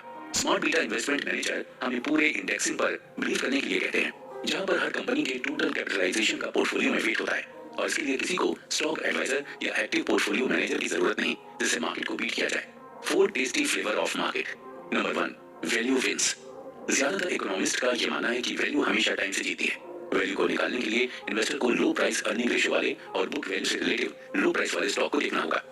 वैल्यू करंट रियलिटी पर बेस होती है, ना कि फ्यूचर ग्रोथ के प्रोजेक्शन पर। और हमें यह भी नहीं भूलना चाहिए कि लो प्राइस अर्निंग रेशियो और low price relative to book value market में प्राइस रिस्क फैक्टर को रिफ्लेक्ट करेगा। कोई भी कंपनी जब मुश्किल में होती है तो वो अपने स्टॉक बुक वैल्यू को अर्निंग के रिलेटिव में लो प्राइस पर सेल करती है। Number 2, smaller is better. Academic investigator ने एक दूसरा पैटर्न फाइंड किया है जिससे लंबे समय के अंतराल में वो स्टॉक जो स्मॉल कंपनी के हैं वो ज्यादा रिटर्न अर्न करते हैं, जबकि लार्ज कंपनी इतना अर्न नहीं कर पाती। इसी तरह वो स्टॉक जो स्मॉल केस टोटल कैपिटलाइजेशन के हैं वो ज्यादा रिटर्न प्रोड्यूस करते हैं और लार्ज कैपिटलाइजेशन वाली कंपनियों ने अभी तक lowest rate of return earn किया है। एक याद रखने वाली बात यह भी है कि स्मॉलर फर्म लार्जर फर्म के मुकाबले ज्यादा रिस्की होता है, यानी कि वो फाइंडिंग जिसमें ये बताया गया है कि स्मॉल कंपनी स्टॉक ने लार्ज कंपनी स्टॉक को आउट परफॉर्म किया है। रिस्क को कैसे मेजर किया जाता है ये हमेशा से रिस्क एडजस्टेड बेसिस पर डिपेंड करता है। Number 3, momentum and reversion to the mean. Stock price के बिहेवियर में ये पाया गया है कि रैंडम नंबर के सीक्वेंस का स्टॉक प्राइस के टाइम सीरीज पर उतना ही अपीयरेंस होता है जितना कि शॉर्ट होल्डिंग पीरियड में मोमेंटम को नोटिस किया गया है। स्टॉक प्राइस में आए इंक्रीज आगे आने वाले साल में और इंक्रीज होता रहता है, जबकि प्राइस डिक्लाइन में ऐसा नहीं होता। शॉर्ट टर्म मोमेंटम और longer term mean reversion uniform नहीं होता और कुछ पीरियड में ये थोड़ा वीक भी हो जाता है। और तो और प्रॉफिट के लिए ये पॉसिबल नहीं है कि individual stock return reversal exhibit कर सके। Number 4, low volatility can produce high returns. CAPM theory कहती है कि रिस्क और रिटर्न बीटा से रिलेटेड होता है। थ्योरी के अकॉर्डिंग स्टॉक का जितना ज्यादा बीटा रिस्क होगा उतना ही ज्यादा रिटर्न भी होना चाहिए। हाई बीटा पोर्टफोलियो उतना हाई रिटर्न नहीं देते जितना लो बीटा देते हैं। बीटा और रिटर्न के बीच का ये रिलेशनशिप रिलेटिवली फ्लैट होता है। सिर्फ ये नहीं, लो वोलेटिलिटी स्ट्रेटजी के और भी फ्लेवर होते हैं। इन्वेस्टर जो भी स्ट्रेटजी अपनाएगा वो डिफरेंट और कम डाइवर्सिफाइड पोर्टफोलियो पर आके रुक जाएगी, पर अगर वो खरीद कर होल्ड कर लेगा तो उसे बेहतर रिजल्ट्स मिलने की उम्मीद रहती है। लो वोलेटिलिटी पोर्टफोलियो सिर्फ यूटिलिटी स्टॉक पर और लार्ज फार्मास्यूटिकल कंपनी पर कॉन्सेंट्रेटेड होते हैं। अब बात करते हैं स्मार्ट बीटा फंड्स फ्लंक यानी कि fail the risk test. Smart beta strategy indexing के बजाय एक्टिव मैनेजमेंट को रिप्रेजेंट करती है। अगर आप ये बिलीव करते हैं कि सिक्योरिटीज का सबसेट आपको सुपीरियर रिटर्न देगा तो आप किसी डम्ब इन्वेस्टर को पोर्टफोलियो दे रहे हैं जिसका रिटर्न बहुत खराब है। कुछ स्मार्ट बीटा एडवोकेट का ये मानना है कि जो investors traditional capitalization index fund में इन्वेस्ट करते हैं वो डम्ब बीटा इन्वेस्टर होते हैं, क्योंकि अगर वो ब्रॉड इंडेक्स को होल्ड करते हैं तो वो ओवर वैल्यूड ग्रोथ स्टॉक को होल्ड कर रहे होते हैं। पर कहीं ना कहीं उनकी थिंकिंग गलत है, क्योंकि जो इन्वेस्टर्स ब्रॉड इंडेक्स फंड में इन्वेस्ट कर रहे होते हैं उन्हें एवरेज स्टॉक रिटर्न मिलता है। अगर स्मार्ट बीटा इन्वेस्टर को अबव एवरेज रिटर्न मिलता है तो वो ट्रेडिशनल ब्रॉड इंडेक्स फंड की वजह से नहीं बल्कि एक्टिव मैनेजर की वजह से है, क्योंकि उन्होंने मार्केट पोर्टफोलियो को होल्ड नहीं किया हुआ है। स्मार्ट बीटा स्ट्रेटजी को लागू करने के लिए इन्वेस्टर्स के पास म्यूचुअल फंड और एक्सचेंज ट्रेडेड फंड अवेलेबल है। आइए जानते हैं कि म्यूचुअल फंड और ETF के वो एक्चुअल रिकॉर्ड जिनमें इन चारों मेजर स्ट्रेटजीज को यूज किया गया है। नंबर 1, वैल्यू और साइज टिल्ट। म्यूचुअल फंड और एक्सचेंज ट्रेडेड फंड में जो स्मार्ट बीटा का सबसे स्ट्रॉन्गेस्ट एविडेंस है वो ये है कि वैल्यू स्टॉक ग्रोथ स्टॉक को आउट परफॉर्म कर दे और small cap portfolio large cap portfolio से बहुत आगे निकल जाए। वही स्मॉल फर्म में इन्वेस्टमेंट की लॉन्ग रन टेंडेंसी ये है कि लार्ज कैप कंपनी के कंपैरिजन में स्मॉल कैप कंपनी ज्यादा रिटर्न देती है। Number 2, blended hybrid strategy. Dimensional advisor fund portfolio के इन्वेस्टर ने स्मार्ट बीटा ऑफरिंग के मुकाबले ज्यादा बेटर परफॉर्मेंस को एक्सपीरियंस किया है। ये लो कॉस्ट होते हैं और इनकी फीस वेटेड कैपिटलाइजेशन ETF से बस थोड़ी सी ज्यादा होती है, पर ये बस इन्वेस्टमेंट एडवाइजर के द्वारा ही बेचे जाते हैं और जो एडवाइजर इसे सेल कर रहे होते हैं वो बस इसकी फीस ही लेते हैं। इसके अलावा कमीशन या ऑथर एक्सपेंस इन्वेस्टर से नहीं चार्ज करते, वो बस एडवाइजरी फीस चार्ज करते हैं जो सिर्फ 1% तक होती है। वो इन्वेस्टर जिन्हें किसी भी एडवाइजर की सर्विस नहीं लेनी होती वो इसको और इसके एक्स्ट्रा कॉस्ट लेयर को अवॉइड भी कर सकते हैं। Number 3, other factor tilts. अगर स्मार्ट बीटा पोर्टफोलियो लो वोलेटिलिटी स्ट्रेटजी को एक्सप्लॉइट करके उसे अच्छे रिटर्न देने के लिए अट्रैक्टिव बनाता है। ETF की बहुत सारी स्ट्रेटजी ने इन्वेस्टर को ये अपॉर्चुनिटी दी है कि वो अपने रियल मनी को काम पर लगा सकते हैं ताकि हम लोग उनकी परफॉर्मेंस को भी देख पाएं, जिसके रिजल्ट्स कुछ इस तरह से हैं। Low beta strategy. बहुत सारे ETF को मार्केट किया गया इस अटेम्प्ट में कि इन्वेस्टर को प्रैक्टिकल इंस्ट्रूमेंट प्रोवाइड कराया जाए जिससे वो लो वोलेटिलिटी स्टॉक के अट्रैक्टिव रिटर्न्स का फायदा उठा पाए। दरअसल स्पेसिफिक स्ट्रेटजी और बेंचमार्क जिससे ETF मेजर किए जाते हैं उससे ये थोड़ा डिफर करते हैं। SPDR रशियल 1000 लो वोलेटिलिटी ETF जो 2013 से मार्केट में आया और पावरशेयर S&P 500 लो वोलेटिलिटी ETF ने 2011 में मार्केट में कदम रखा और दोनों ने ही अपने बेंचमार्क से कम परफॉर्म किया। Momentum strategy AQR momentum fund class LETF 2009 से मार्केट में अवेलेबल है। 2014 तक उससे बिल्कुल भी अच्छा रिटर्न नहीं देखने को मिला। लो बीटा और मोमेंटम का टाइम कम होने के कारण उसे कोई डेफिनेटिव कंक्लूजन नहीं निकल के आ पाया, पर हम इतना कह सकते हैं कि अगर रियल मनी को पोर्टफोलियो में पुट किया जाए तो कोई भी स्ट्रेटजी काम करती हुई नहीं दिखती है। Implication for investors. Smart beta strategy active management को इन्वॉल्व करती है। ये किसी इंडिविजुअल स्टॉक को सिलेक्ट करने का नहीं ट्राई करती, बल्कि मार्केट से ज्यादा रिटर्न जनरेट करने के लिए पोर्टफोलियो को थोड़ा सा टिल्ट कर दिया जाता है। Smart beta portfolio factor tilt provide करते हैं जिनकी expense cost traditional active manager से कम होती है। कुछ smart beta fund excess return देने में फेल हो जाते हैं तो वहीं वो अपनी लाइफ स्पैन में मार्केट को भी पीछे छोड़ देते हैं। ये फंड्स वेटेड कैपिटलाइजेशन फंड के मुकाबले लेस टैक्स एफिशिएंट होते हैं जिसे रीबैलेंस करने की जरूरत नहीं पड़ती। कुछ हद तक स्मार्ट बीटा स्ट्रेटजी ने मार्केट रिटर्न से ज्यादा अच्छा परफॉर्म किया है और इसमें जितना भी एक्सेस रिटर्न इन्वेस्टर को मिलता है वो ज्यादा रिस्क लेने का रिवॉर्ड है। अगर आप ये चांस नहीं लेना चाहते कि कुछ रिस्क फैक्टर फ्यूचर में जाकर अच्छे रिटर्न देंगे तो आप बहुत प्रूडेंटली ये कर सकते हैं। अगर आपके पोर्टफोलियो का core weighted capitalization broad based index fund से कंसिस्ट करता है, अगर आप अपने पोर्टफोलियो में एक्स्ट्रा फैक्टर ऐड ही करना चाहते हैं तो आप लो कॉस्ट कैपिटलाइजेशन फंड जो लो कैप स्टॉक इंडेक्स को फॉलो करता हो उसे परचेज कर सकते हैं। Why do weighted capitalization indexing remain at the top of the class? Market में जितने भी स्टॉक हैं वो किसी न किसी के द्वारा तो होल्ड किए ही जाने हैं। अगर कोई इन्वेस्टर ऐसा पोर्टफोलियो होल्ड करता है जो मार्केट में बहुत अच्छा परफॉर्म कर रहा हो, तो कुछ ऐसे ही इन्वेस्टर होंगे जिनका पोर्टफोलियो शायद बहुत बुरा परफॉर्म कर रहा हो। Professional investment manager index fund को आउट परफॉर्म नहीं कर पाते, जिसे बस बाई करके होल्ड करना होता है। 2/3 professionally managed fund weighted capitalization के द्वारा सेम रिस्क पर रेगुलरली अच्छा परफॉर्म करते हैं, और हर पोर्टफोलियो का कोई यही कहता है कि वो लो कॉस्ट, टैक्स एफिशिएंट और ब्रॉड इंडेक्स फंड से निहित है। दोस्तों, अगले एपिसोड में हम उन जनरल इन्वेस्टमेंट एडवाइजर्स के बारे में चर्चा करेंगे जो इन्वेस्टर के लिए यूजफुल हैं। साथ ही आपको एक्सरसाइज की सीरीज से भी वाकिफ कराएंगे ताकि आप सही इन्वेस्टमेंट प्लान को चुनकर एक्सेस रिटर्न हासिल कर पाएं। Fitness manual for investor and random walker. Exercise 1, gather the necessary supplies. आपके एसेट की सबसे ज्यादा ग्रोथ इस पर निर्भर करती है कि आप कितना सेव कर पाते हैं, और सेविंग करने के लिए डिसिप्लिन की जरूरत होती है। फाइनेंशियल सिक्योरिटी को अचीव करने के लिए रेगुलर सेविंग प्रोग्राम का इस्तेमाल करके आपको जितना जल्दी हो सके उतनी जल्दी सेविंग्स शुरू कर देनी चाहिए। स्लो बट श्योर अमीर होने का सीक्रेट है कंपाउंड इंटरेस्ट। इससे आप अपने ओरिजिनल इन्वेस्टमेंट के साथ साथ एक्यूमुलेटेड इंटरेस्ट से भी पैसा कमा सकते हैं। आपको बहुत शुरुआती तौर से ही सेविंग करना शुरू कर देना चाहिए, और वो भी रेगुलरली। आपको अपनी लाइफ मॉडेस्टली जीनी चाहिए और उन पैसों को हाथ भी नहीं लगाना चाहिए जो आपके सेविंग अकाउंट में सेव है। Exercise 2, cover yourself with cash reserves and insurance. Life की अनहोनी से लड़ने के लिए हर फैमिली को कैश रिजर्व और एडिक्वेट इंश्योरेंस की जरूरत होती है। ए, कैश रिजर्व्स। हर किसी को कैश रिजर्व और लिक्विड इन्वेस्टमेंट सेव करके रखना चाहिए ताकि अनएक्सपेक्टेड मेडिकल बिल और अनएम्प्लॉयमेंट जैसे कुछ भी अनसर्टेनिटी आए तो उससे आप निपट पाएं। आपके पास कम से कम 3 महीने की लिविंग कॉस्ट सिर्फ आपके अकाउंट में होनी चाहिए। B, insurance. बहुत सारे लोगों को इंश्योरेंस की जरूरत होती है। इंडिविजुअल के लिए होम और ऑटो इंश्योरेंस बेहद जरूरी होता है। लाइफ कितनी अनप्रेडिक्टेबल है ये तो आप सब जानते ही हैं। कभी भी हमारा एक्सीडेंट हो सकता है, या किसी डिजास्टर से आपका घर बिखर सकता है, या फिर आपकी पोजीशन कहीं भी गायब हो सकता है। इस सिचुएशन में इंश्योरेंस आपके लिए एक वरदान के रूप में साबित हो सकता है। C, deferred variable annuities. Deferred variable annuity एक इन्वेस्टमेंट प्रोडक्ट है जो इंश्योरेंस के साथ आता है। इंश्योरेंस फीचर्स ये कहता है कि अगर आप मर जाते हैं और आपकी इन्वेस्टमेंट वैल्यू उस वैल्यू से नीचे है जो शुरुआत में आपने लगाई थी, तो कंपनी को कंपनसेट करना पड़ेगा। Exercise 3, B competitive. A, money market mutual fund. ये फंड इन्वेस्टर्स को कैश रिजर्व को पार्क करने की सुविधा प्रोवाइड करता है। ये सेफली कंबाइन हो जाते हैं और इसके द्वारा आप फंड बैलेंस के अगेंस्ट लार्ज चेक्स भी राइट कर सकते हैं।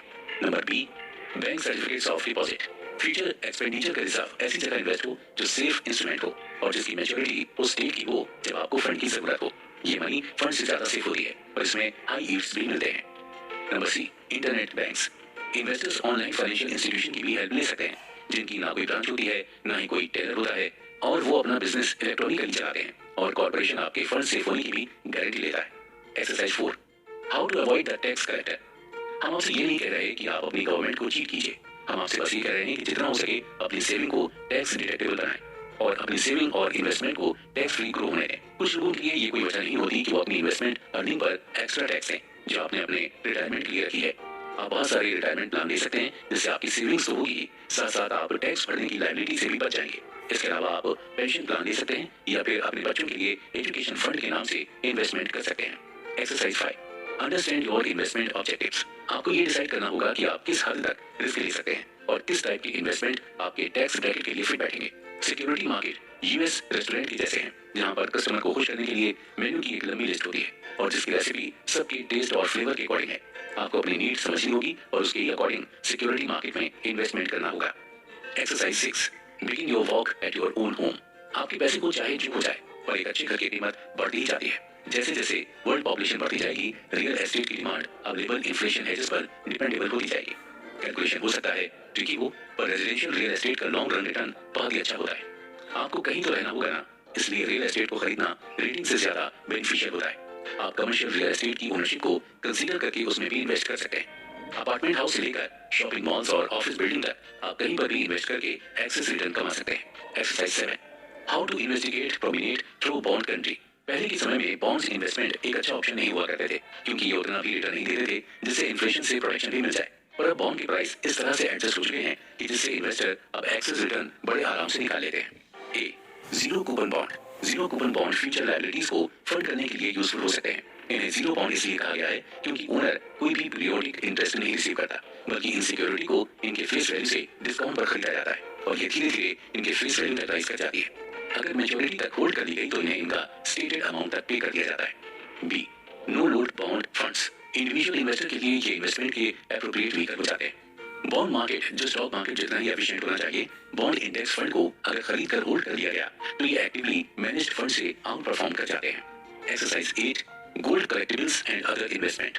हर गोल्ड ट्रेडिंग इस पर्पज से की जाती है कि उसे स्पेकुलेट किया जा सके ताकि फिर फ्यूचर में हाई प्राइस में बेचा जा सके। गोल्ड का इतना ज्यादा कोई यूज होता नहीं है इस मार्केट में, कोई आपसे ये नहीं बता सकता कि ऊंट किस करवट लेटेगा, मतलब कि फ्यूचर में गोल्ड के क्या प्राइसेस होंगे। अगर डायमंड की बात की जाए तो ये एनॉर्मस रिस्क को पोज करते हैं और इंडिविजुअल इन्वेस्टर के लिए डिसएडवांटेजेस होते हैं और आम इन्वेस्टर तो इसकी क्वालिटी को भी नहीं परख पाता। Exercise 9, investment cost are not random. अगर आपको ये पता है कि आपको क्या चाहिए तो डिस्काउंट ब्रोकर आपको उसे पाने में मदद करेंगे, वो भी बाकियों से कम कमीशन रेट पर। ऑनलाइन स्टॉक को ट्रेड करना आपके लिए बेनिफिशियल रहेगा क्योंकि उसने कॉस्ट कम आती है। कुछ इन्वेस्टर जो हर दिन स्टॉक को इन और आउट ट्रेड करते हैं वो प्रॉफिट अर्न में कैपेबल होते हैं। आपको रैप अकाउंट के कॉन्सेप्ट से भी वाकिफ होना होगा। इसमें ब्रोकर आपको प्रोफेशनल मनी मैनेजर से आपके अकॉर्डिंग पोर्टफोलियो सिलेक्ट करने तक सारी सर्विस देगा। Exercise 10, diversify your investment steps. Diversification आपके इन्वेस्टमेंट के रिस्क को कम करता है और ये भी एश्योर करता है कि आप अपने इन्वेस्टमेंट ऑब्जेक्टिव्स पर average long run return earn कर पाएंगे। इसलिए हर कैटेगरी में आपको इंडिविजुअल इशू की वैरायटी होल्ड करनी होगी। याद रहे कि कॉमन स्टॉक आपके पोर्टफोलियो का मेजर पार्ट होना चाहिए। अब जब आपने वार्म अप एक्सरसाइज सुन ली है तो अब समय है फाइनल चेकअप का, यानी कि कंक्लूजन यही निकलता है कि अमीर होने का कोई श्योर और इजी फॉर्मूला नहीं है। Understanding and projecting returns from stocks and bonds. आने वाले साल, महीने या दिन में स्टॉक मार्केट में क्या होने वाला है उसको प्रिडिक्ट कर पाना बहुत मुश्किल है, पर इस एपिसोड को सुनकर आपको इतना तो पता चल ही जाएगा कि आपको कैसे एक विनिंग पोर्टफोलियो सिलेक्ट करना है। What determines return. Common stock का लॉन्ग रन रिटर्न दो फैक्टर से ड्राइव होता है। पहला, परचेज के टाइम स्टॉक की कितनी डिविडेंड यील्ड है और दूसरा ये कि अर्निंग और डिविडेंड की फ्यूचर ग्रोथ रेट। एक बायर जो अपने स्टॉक को हमेशा के लिए होल्ड रखते हैं उसके कॉमन स्टॉक का शेयर फ्यूचर डिविडेंड्स की प्रेजेंट या डिस्काउंटेड वैल्यू होती है। इसलिए कि आज जो आपके हाथ में डॉलर है कल उसकी आज से वैल्यू कम होगी। एक स्टॉक बायर कंपनी की ओनरशिप को परचेज करता है और ये आशा करता है कि उसे ग्रोइंग डिविडेंड मिलेगा। भले ही कंपनी स्मॉल डिविडेंड पे करती है और बाकी का अमाउंट अपने बिजनेस में वापस लगा लेती है, पर इन्वेस्टर यही सोचता है कि उसे आगे जाकर और अच्छा ग्रोइंग डिविडेंड मिल सकता है। कंपनी के शेयर बाई बैक करने के लिए आपकी अच्छी खासी अर्निंग तब तक हो जाएगी, जिसका फॉर्मूला होता है return on equity is equal to initial dividend yield growth rate. Bonds का रिटर्न कैलकुलेट करना स्टॉक से ज्यादा इजी हो जाता है। लॉन्ग रन में बॉन्ड इन्वेस्टर जो भी रिटर्न रिसीव करते हैं वो परचेज के टाइम पर बॉन्ड की मैच्योरिटी यील्ड के अप्रोक्सीमेट होता है। अगर बॉन्ड मैच्योरिटी तक नहीं होल्ड किए गए हैं तो उनका रिटर्न निकालना मुश्किल होता है। तब इंटरेस्ट रेट में आया चेंज मेजर फैक्टर बन जाता है। जब इंटरेस्ट रेट बढ़ता है तो बॉन्ड का प्राइस गिर जाता है ताकि existing bond high interest rate पर इश्यू हुए बॉन्ड को कॉम्पिटिटिव बना सके, और जब इंटरेस्ट रेट गिर जाते हैं तो बॉन्ड के प्राइस बढ़ जाते हैं। Historical era of market return. Era 1, era of comfort. World war 2 खत्म हो जाने के बाद हर कोई खुश था और अपने पैसे को खर्च करना चाहता था। 1930 में ही इकोनॉमिस्ट को रिसेशन के आने का आभास हो गया था। 1947 के स्टार्ट में डिविडेंड यील्ड 5% से हाई था। प्रॉफिट अर्निंग मल्टीपल अपने लॉन्ग टर्म एवरेज से कम था। जैसा लोगों को डर था उस प्रकार से तो कंपनियां नहीं डूबी, पर हाँ, रिसेशन के माइल्ड सिम्टम्स जरूर देखे गए थे। उस दौर तक इन्फ्लेशन कोई मेजर प्रॉब्लम नहीं था। 1968 तक इन्वेस्टर ज्यादा कॉन्फिडेंट हो चुके थे। प्राइस अर्निंग रेशियो 18 तक पहुंच गया था और S&P 500 standard and poor's 500 index का यील्ड 3% तक नीचे गिर गया था। कॉमन स्टॉक इन्वेस्टर के लिए ये बहुत सुख का दौर था क्योंकि उनका इनिशियल डिविडेंड हाई था और डिविडेंड और अर्निंग का ग्रोइंग रेट 6.5 से 7% तक था, पर बॉन्ड इन्वेस्टर उतना नहीं कमा पाए जितना कि स्टॉक इन्वेस्टर ने कमाया। Era 2, era of hard burn. 1960 से लेकर 1980 के बाद इन्फ्लेशन ने अपनी मौजूदगी दर्ज कराई और इसका असर सीधे सिक्योरिटी मार्केट पर पड़ा। 1970 से 1973 तक इकोनॉमी ऑयल और फूड प्रोडक्ट के शॉर्टेज से और खराब हो गई। ओपेक कंट्रीज ने ऑयल की आर्टिफिशियल शॉर्टेज क्रिएट की और मदर नेचर ने फूड प्रोडक्ट में कमी कर दी। इन्फ्लेशन तब तक 6% से आगे बढ़ गया था। 125% से ज्यादा ऑयल की कीमत इंक्रीज हुई तो इन्फ्लेशन फिर से और बढ़ चला गया। 1980 तक इन्फ्लेशन 10% तक पहुंच गया और कंट्री में गिरती इकोनॉमी की वजह से हाहाकार मच गया। इन्फ्लेशन की वजह से बॉन्ड के इन्वेस्टर्स ने भयंकर लॉस झेला। स्टॉक भी अपने इन्वेस्टर्स को इन्फ्लेशन से प्रॉपर प्रोटेक्शन नहीं दे पाया। इसलिए नहीं क्योंकि अर्निंग और डिविडेंड यील्ड नहीं बढ़ पाया, बल्कि इसलिए भी क्योंकि उस समय प्राइस और अर्निंग मल्टीपल भी पूरी तरह से गिर चुका था। जैसे 1960 में इन्वेस्टर इरेशनली ऑप्टिमिस्टिक हो चुके थे, उसी तरह 1980 में इन्वेस्टर्स इरेशनली पेसिमिस्टिक हो गए थे। Era 3, era of exuberance. 1982 से लेकर 2000 तक का जो समय था उसे फाइनेंशियल रिटर्न का गोल्डन एरा कहा जाता है। इस पीरियड के स्टार्टिंग में स्टॉक और बॉन्ड्स ने खुद को इकोनॉमिक चेंज में ओवर एडजस्ट कर लिया था। स्टॉक और बॉन्ड को प्राइस सिर्फ इसलिए नहीं किया गया था कि वो इन्फ्लेशन के रेट से आपको राहत पहुंचाए, बल्कि इसलिए भी था ताकि वो आपको unusual real rate of return दे सके।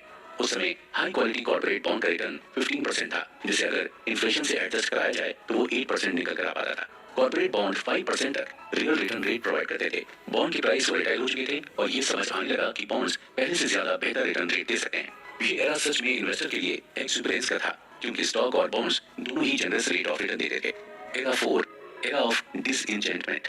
इस एरा को लॉस्ट डेकेड भी बोला जाने लगा, क्योंकि इस डेकेड को हर इन्वेस्टर भूल जाना चाहता था।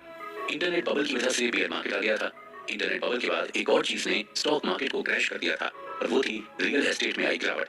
इसने कॉम्प्लेक्स मॉर्गेज बैक्ड सिक्योरिटीज को डिस्ट्रॉय कर दिया था, जिन्हें ये लग रहा था कि प्राइसेस अभी और बढ़ेंगे। प्राइस अर्निंग रेशियो गिर गया और डिविडेंड यील्ड बढ़ गया। हालांकि जिन इन्वेस्टर्स ने अपने पोर्टफोलियो को बॉन्ड से डाइवर्सिफाई कर रखा था, उन्हें इस लॉस से उभरने में थोड़ी आसानी हुई, क्योंकि बॉन्ड्स ने उस डेकेड में अच्छा परफॉर्म किया था। तो अब इसके आगे क्या? आप एसेट के रिटर्न को आने वाले साल में कैसे जज करेंगे? फाइनेंशियल एसेट से जितने चाहे उतने likely long run return rate का रेंज तो एंटिसिपेटेड किया जा सकता है, और जनरस रियल रिटर्न कितना मिलेगा इसका अंदाजा बिल्कुल भी नहीं लगाया जा सकता। अगर गुड क्वालिटी बॉन्ड्स के होल्डर ने उसे मैच्योरिटी तक होल्ड कर लिया तो उन्हें 4.5% तक रिटर्न मिल सकता है। 10 ईयर ट्रेजरी बिल को अगर होल्ड कर लिया गया तो उन्हें 2% रिटर्न मिल जाएगा। इसके अलावा हम लोग कोई फॉर्च्यून टेलर तो है नहीं, और न ही हमारे पास फ्यूचर का कोई न्यूज़पेपर है, न ही हमें कोई ऐसी पावर है जिससे हम बॉन्ड्स, स्टॉक या स्टॉक मार्केट को एक्यूरेट प्रेडिक्ट कर पाए। A life cycle guide to investing। Investment strategy का जो सबसे इंपॉर्टेंट डिसीजन होता है वो ये है कि आप लाइफ के डिफरेंट स्टेजेस में अपनी एसेट कैटेगरी को कैसे बैलेंस करते हैं। 10% से कम इन्वेस्टमेंट डिसीजन आपके स्टॉक और बॉन्ड के सिलेक्शन पर डिपेंड करता है। इसीलिए एसेट एलोकेशन डिसीजन लेने से पहले हमें इन प्रिंसिपल्स को समझ लेना होगा, जिनमें सबसे पहला है number 1, risk and reward are related. आपने ये तो सुना ही होगा कि अगर ज्यादा रिटर्न कमाना है तो ज्यादा रिस्क भी उठाना होगा। इससे ज्यादा इंपॉर्टेंट और कोई भी इन्वेस्टमेंट डिसीजन नहीं है। इस फंडामेंटल लॉ का सदियों से इस्तेमाल किया जा रहा है। कॉमन स्टॉक ने हमेशा ही generous long rate of return हमें दिया है।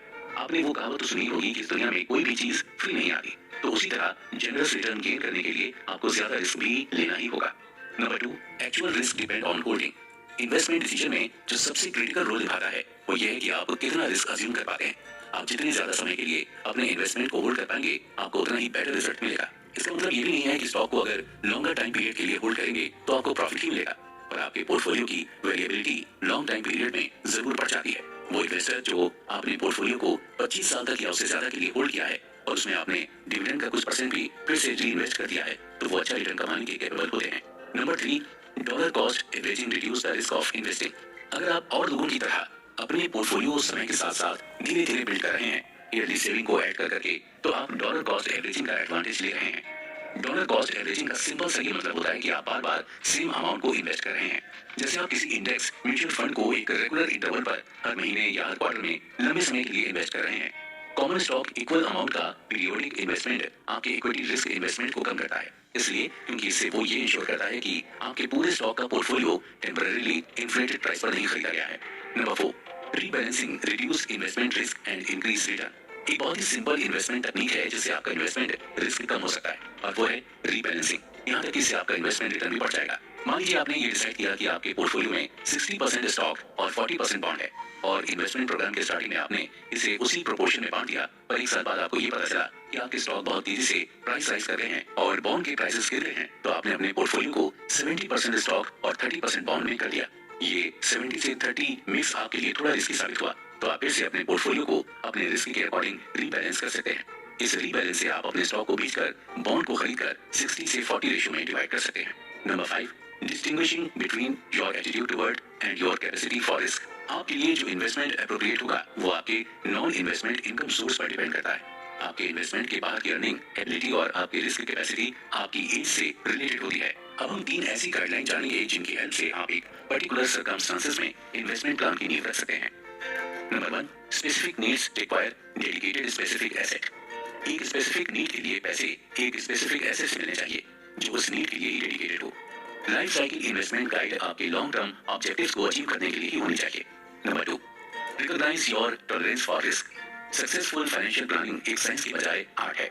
जनरल गाइडलाइन बहुत ज्यादा ही हेल्पफुल होती है ये डिटरमिन करने में कि किसी पर्सन के फंड का कौन सा प्रोपोर्शन डिफरेंट एसेट कैटेगरी को डिप्लॉय करेगा।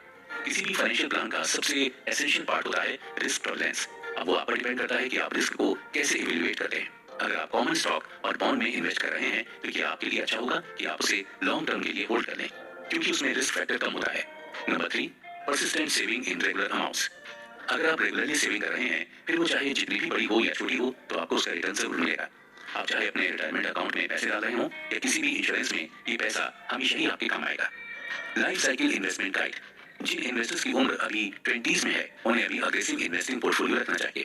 इस उम्र में बहुत ज्यादा टाइम होता है कि आप इन्वेस्टमेंट साइकिल के पीक और वैलीज के रास्ते से गुजरे और आपके पास लाइफ टाइम की अर्निंग होती है जिसे आप इन्वेस्टमेंट में लगा सकते हैं। इस पोर्टफोलियो में सिर्फ हैवी कॉमन स्टॉक ही नहीं होने चाहिए, बल्कि उसमें सब्सटेंशियल अमाउंट में इंटरनेशनल स्टॉक भी होना चाहिए। जैसे जैसे इन्वेस्टर की उम्र बढ़ती है, उन्हें अपने रिस्की इन्वेस्टमेंट को कट करके उन पोर्टफोलियो में इन्वेस्ट करना चाहिए जिनमें बॉन्ड और बॉन्ड के सब्स्टिट्यूट्स हों, जैसे ग्रोथ स्टॉक। 55 की उम्र में इन्वेस्टर को रिटायरमेंट के बारे में सोचना चाहिए और अपने पोर्टफोलियो को इनकम प्रोडक्शन की ओर लगाना चाहिए। रिटायरमेंट के टाइम पर उस पोर्टफोलियो को चुनना चाहिए जिसमें heavily weighted growth oriented bonds हों। 60 की उम्र के बाद उनका पोर्टफोलियो कॉमन स्टॉक को कमिटेड होना चाहिए और 15% रियल एस्टेट एक्टिविटीज में लगाना चाहिए ताकि इन्फ्लेशन को बीट करने के लिए उनके पास इनकम ग्रोथ हो। Life cycle funds. सन 2000 के बाद एक नए टाइप का प्रोडक्ट सिर्फ उन इन्वेस्टर्स के लिए आया जिनको ये प्रोडक्ट लेकर बस भूल जाना है। इसे लाइफ साइकिल फंड का नाम दिया गया। आप जब भी रिटायर होने वाले हो, उस हिसाब से एप्रोप्रिएट लाइफ साइकिल फंड को पिक कर सकते हैं। जैसे अगर आप 2045 में रिटायर होने वाले हैं, तो आप life cycle fund target maturity 2045 ले सकते हैं। इन्वेस्टिंग और रिटायरमेंट नेस्ट एग। अगर आप इतने दूरदर्शी हैं कि आप अपने रिटायरमेंट के लिए सेव करना चाहते हैं, तो आपको ये सोचना होगा कि कौन सी इन्वेस्टमेंट स्ट्रेटजी आपके लिए बेनिफिशियल होगी। जैसे या तो आप एन्युटीज में इन्वेस्ट कर सकते हैं या फिर आप अपने इन्वेस्टमेंट पोर्टफोलियो को होल्ड करके एक विड्रॉल रेट सेट करते हैं जिससे रिटायरमेंट कंफर्टेबली बीत सके। एन्युटीज। एन्युटी को लॉन्ग लाइफ इंश्योरेंस भी कहा जा सकता है। एन्युटी एक तरह का कॉन्ट्रैक्ट है जो इंश्योरेंस कंपनी के साथ किया जाता है, जहां पर इन्वेस्टर एक अमाउंट का सम पे करने की गारंटी करता है। इसमें पीरियोडिक पेमेंट इन्वेस्टर के द्वारा दिया जाता है जब तक इन्वेस्टर जिंदा रहता है। इन्फ्लेशन के साथ साथ उन पेमेंट्स की परचेसिंग पावर भी डिक्रीज हो जाती है, उसके लिए वेरिएबल एन्युटी भी खरीदी जा सकती है। वेरिएबल एन्युटी ये पॉसिबिलिटी देती है कि समय के साथ पेमेंट को बढ़ाया जा सके। इसकी कुछ डिसएडवांटेजेस भी हैं, जैसे वेरिएबल एन्युटी टैक्स इनएफिशिएंट होते हैं। नॉर्मल एन्युटी में इतना टैक्स नहीं देना पड़ता जितना कि वेरिएबल एन्युटी में देना पड़ता है। वो एन्युटी जो इंश्योरेंस एजेंट के द्वारा बेची जाती है, वो बहुत कॉस्टली होती है। इसमें बायर ना ही सिर्फ फीस और इंश्योरेंस कंपनी के एक्सपेंसेस पे करता है, इसके साथ साथ उसे सेल्स कमीशन भी पे करना पड़ता है। दोस्तों, आगे आने वाले एपिसोड्स में हम जानेंगे कि स्टॉक्स को कैसे खरीदना चाहिए और कुछ ऐसे रूल्स जिससे आप अपने एसेट को अच्छी तरह एलोकेट कर पाएंगे। बेसिकली 3 ऐसे मेथड जिनसे आप अपने एसेट को अच्छी तरह खरीद पाएंगे। चलिए 3 ऐसे स्टेप्स जानते हैं जिनकी मदद से आप अपने एसेट को अच्छी तरह खरीद पाएंगे। पहला है नो ब्रेनर स्टेप, दूसरा है डू इट योरसेल्फ स्टेप और तीसरा है substitute player step. No brainer step. S&P 500 के stock index composite common stock के 3 क्वार्टर वैल्यू को रिप्रेजेंट करते हैं और ये पोर्टफोलियो किसी भी लॉन्ग पुल में एक्सपर्ट को भी पीछे कर देता है। इस इंडेक्स में किसी भी कंपनी के पोर्टफोलियो को खरीदने का सबसे आसान तरीका होता है शेयर्स को ओन कर लेना। इस स्ट्रेटजी के पीछे का लॉजिक मार्केट एफिशिएंट हाइपोथेसिस है, पर अगर मार्केट एफिशिएंट नहीं भी है, फिर भी ये इंडेक्सिंग मार्केट के लिए बहुत अच्छा ऑप्शन होता है, क्योंकि मार्केट के सारे स्टॉक्स किसी के द्वारा ओन किए जाते हैं। तो इससे ये निकल कर आता है कि मार्केट के सारे investors on average market return को अर्न करते हैं। Index fund. इंडेक्स फंड ने लगातार एक्टिव मैनेजर से अच्छा रिटर्न दिया है। इस एक्सेस परफॉर्मेंस के 2 रीजन हैं। पहला है मैनेजमेंट फीस और दूसरा है trading cost. Active managed public mutual fund management expenses charge करता है जो एवरेज 8% पर ईयर होती है। इंडेक्स फंड तभी ट्रेड करते हैं जब जरूरत होती है और जब एक्टिव फंड का टर्नओवर रेट 100% के करीब होता है। इंडेक्स फंड प्रेडिक्टेबल भी होते हैं और टैक्स फ्रेंडली भी। इंडेक्सिंग बहुत ही इफेक्टिव स्ट्रेटजी है मार्केट को इमर्ज करने के लिए। ETFs and taxes. Passive portfolio management का ये एडवांटेज है कि ये स्ट्रेटजी ट्रांजैक्शन कॉस्ट और टैक्सेस को मिनिमाइज कर देती है। इंडेक्स म्यूचुअल फंड आपकी टैक्स प्रॉब्लम को सॉल्व करता है, क्योंकि ये एक सिक्योरिटी से दूसरी सिक्योरिटी पर ट्रेड नहीं करता और ये कैपिटल गेन टैक्सेस को भी अवॉइड करता है। Exchange traded fund regular index fund से ज्यादा टैक्स एफिशिएंट होते हैं, क्योंकि ये इन काइंड रिडेम्पशन कर सकते हैं। इन काइंड रिडेम्पशन प्रोसीड किए जाते हैं रिडेम्पशन रिक्वेस्ट के against low cost share deliver करके। ये फंड के लिए एक टैक्सेबल ट्रांजैक्शन नहीं होता, इसलिए इसमें कोई भी गेन का रियलाइजेशन नहीं होता जिससे फंड के दूसरे शेयर होल्डर्स को बांटा जाए। अगर आप टाइम टेस्टेड मेथड की तलाश में हैं जिससे आपका इन्वेस्टमेंट पोर्टफोलियो और बेहतर हो जाए, तो आपको इंडेक्स म्यूचुअल फंड या ETF में इन्वेस्ट करना चाहिए, क्योंकि ये आपके पोर्टफोलियो को ब्रॉड डाइवर्सिफिकेशन, लो एक्सपेंस और टैक्स एफिशिएंसी देगा। Do it yourself. इस स्ट्रेटजी को काम पर लाने से पहले आपको इंफॉर्मेशन के सोर्स की जरूरत होगी। आप इसके लिए किसी पब्लिक लाइब्रेरी का भी सहारा ले सकते हैं या फिर आपको फाइनेंशियल न्यूज़पेपर, आर्टिकल्स या मैगजीन्स का एविड रीडर होना पड़ेगा। वॉल स्ट्रीट के स्टॉक मार्केट से रिलेटेड एक इंफॉर्मेशन को घोल के भी जाना होगा। फिलहाल स्टॉक सिलेक्शन के 4 रूल्स जो लेखक ने बताए हैं वो ये हैं। नंबर 1, आपको उसी कंपनी के स्टॉक को परचेज करना होगा जिसकी ग्रोथ रेट सस्टेनेबल हो। उसी स्टॉक को परचेज करना जिसकी अर्निंग रैपिडली ग्रो करती है, आपको पोटेंशियल डबल बेनिफिट दे सकती है, जिससे आपकी अर्निंग और आगे बढ़ेगी। नंबर 2, आपको अपने स्टॉक के लिए उतना ही पे करना होगा जितना कि उसकी फर्म फाउंडेशन वैल्यू जस्टिफाई कर रही हो। लेखक का कहना है कि आप उस स्टॉक को खरीदिए जिसका price earning multiple market average से थोड़ा ज्यादा हो। नंबर 3, उन स्टॉक को खरीदिए जिनकी एंटीसिपेटेड ग्रोथ की स्टोरी इन्वेस्टर्स के माइंड में हो और जिसमें investor castle in the air theory पर बिलीव करे। नंबर 4, जितना कम हो सके उतना कम ट्रेड करें। लेखक ये मानते हैं कि अगर इन्वेस्टर चीन की कंपनी के स्टॉक या फंड अपने पोर्टफोलियो में शामिल करेंगे तो उन्हें ज्यादा फायदा होगा। इसलिए आप चाइनीज कंपनी के ब्रॉड बेस्ड इंडेक्स फंड खरीद सकते हैं। सब्स्टिट्यूट प्लेयर स्टैक, आप इंडिविजुअल विनर को सिलेक्ट करने के बजाय इंडिविजुअल कोच को सिलेक्ट करें। कहने का मतलब यह है कि विनिंग स्टॉक को चूज करने से बेहतर होता है विनिंग कोचेस को सिलेक्ट करना। विनिंग कोचेस के रूप में आते हैं एक्टिव मैनेजर जिनकी संख्या बहुत ज्यादा है और आप किसी का भी चुनाव कर सकते हैं। ऐसे कोच को चुनिए जिन्हें स्टॉक मार्केट का एक्सपीरियंस हो और वो आपको आपके एटीट्यूड, रिस्क कैपेसिटी और फाइनेंस पर बेस पोर्टफोलियो चूज करने में मदद करे। इसके साथ साथ वो ट्रस्टेड भी हो और अगर कोई ऐसा मिल जाए जिसको हायर करके आपके एक्सपेंसेस भी ज्यादा ना हो तो समझिए आपको जैकपॉट ही लग गया। द मार्किल स्टैक, बर्टोन मार्किल ये कहते हैं कि उन्हें एक स्पेशल टाइप के इन्वेस्टमेंट फंड के शेयर परचेज करना अच्छा लगता है जिसका नाम क्लोज्ड एंड फंड है, जो बहुत ही अट्रैक्टिव डिस्काउंट पर मिलता है। Closed end fund open and mutual fund से इसलिए अलग है क्योंकि ये शेयर इनिशियल ऑफरिंग के बाद न ही इशू करता है और न ही रिडीम। बस शेयर्स को खरीदने और बेचने के लिए हमें ब्रोकर के पास जाना होगा। म्यूचुअल फंड और ईटीएफ की तरह इनके प्राइस नेट वैल्यू पर नहीं डिपेंड करते, बल्कि इनके प्राइस दूसरे इन्वेस्टर जो भी पे करने के विलिंग हो उस पर डिपेंड करता है। इसलिए क्लोज्ड एंड फंड अपनी नेट एसेट वैल्यू से ज्यादा प्रीमियम में बेचा जा सकता है और वैल्यू से कम में खरीदा जा सकता है। क्लोज्ड एंड फंड प्रोफेशनल को हायर करते हैं और उनकी कॉस्ट म्यूचुअल फंड प्रोफेशनल जितनी नहीं आती। इस फंड की सबसे खास बात यह है कि हाई रेट के डिस्काउंट रहने के बाद भी investor extra ordinary return enjoy करते हैं। कुछ ऐसे भी क्लोज्ड एंड फंड हैं जो टैक्स स्लैब से एग्जेम्प्टेड हैं। मॉडरेट लेवरेज का यूज करके ये फंड अपनी यील्ड को इनहांस करते हैं। इन्वेस्टमेंट एडवाइजर, दोस्तों अगर आपने इस बुक की सारी रिकमेंडेशंस को सही तरह से फॉलो किया है तो आपको किसी भी इन्वेस्टमेंट एडवाइजर की जरूरत नहीं पड़ेगी।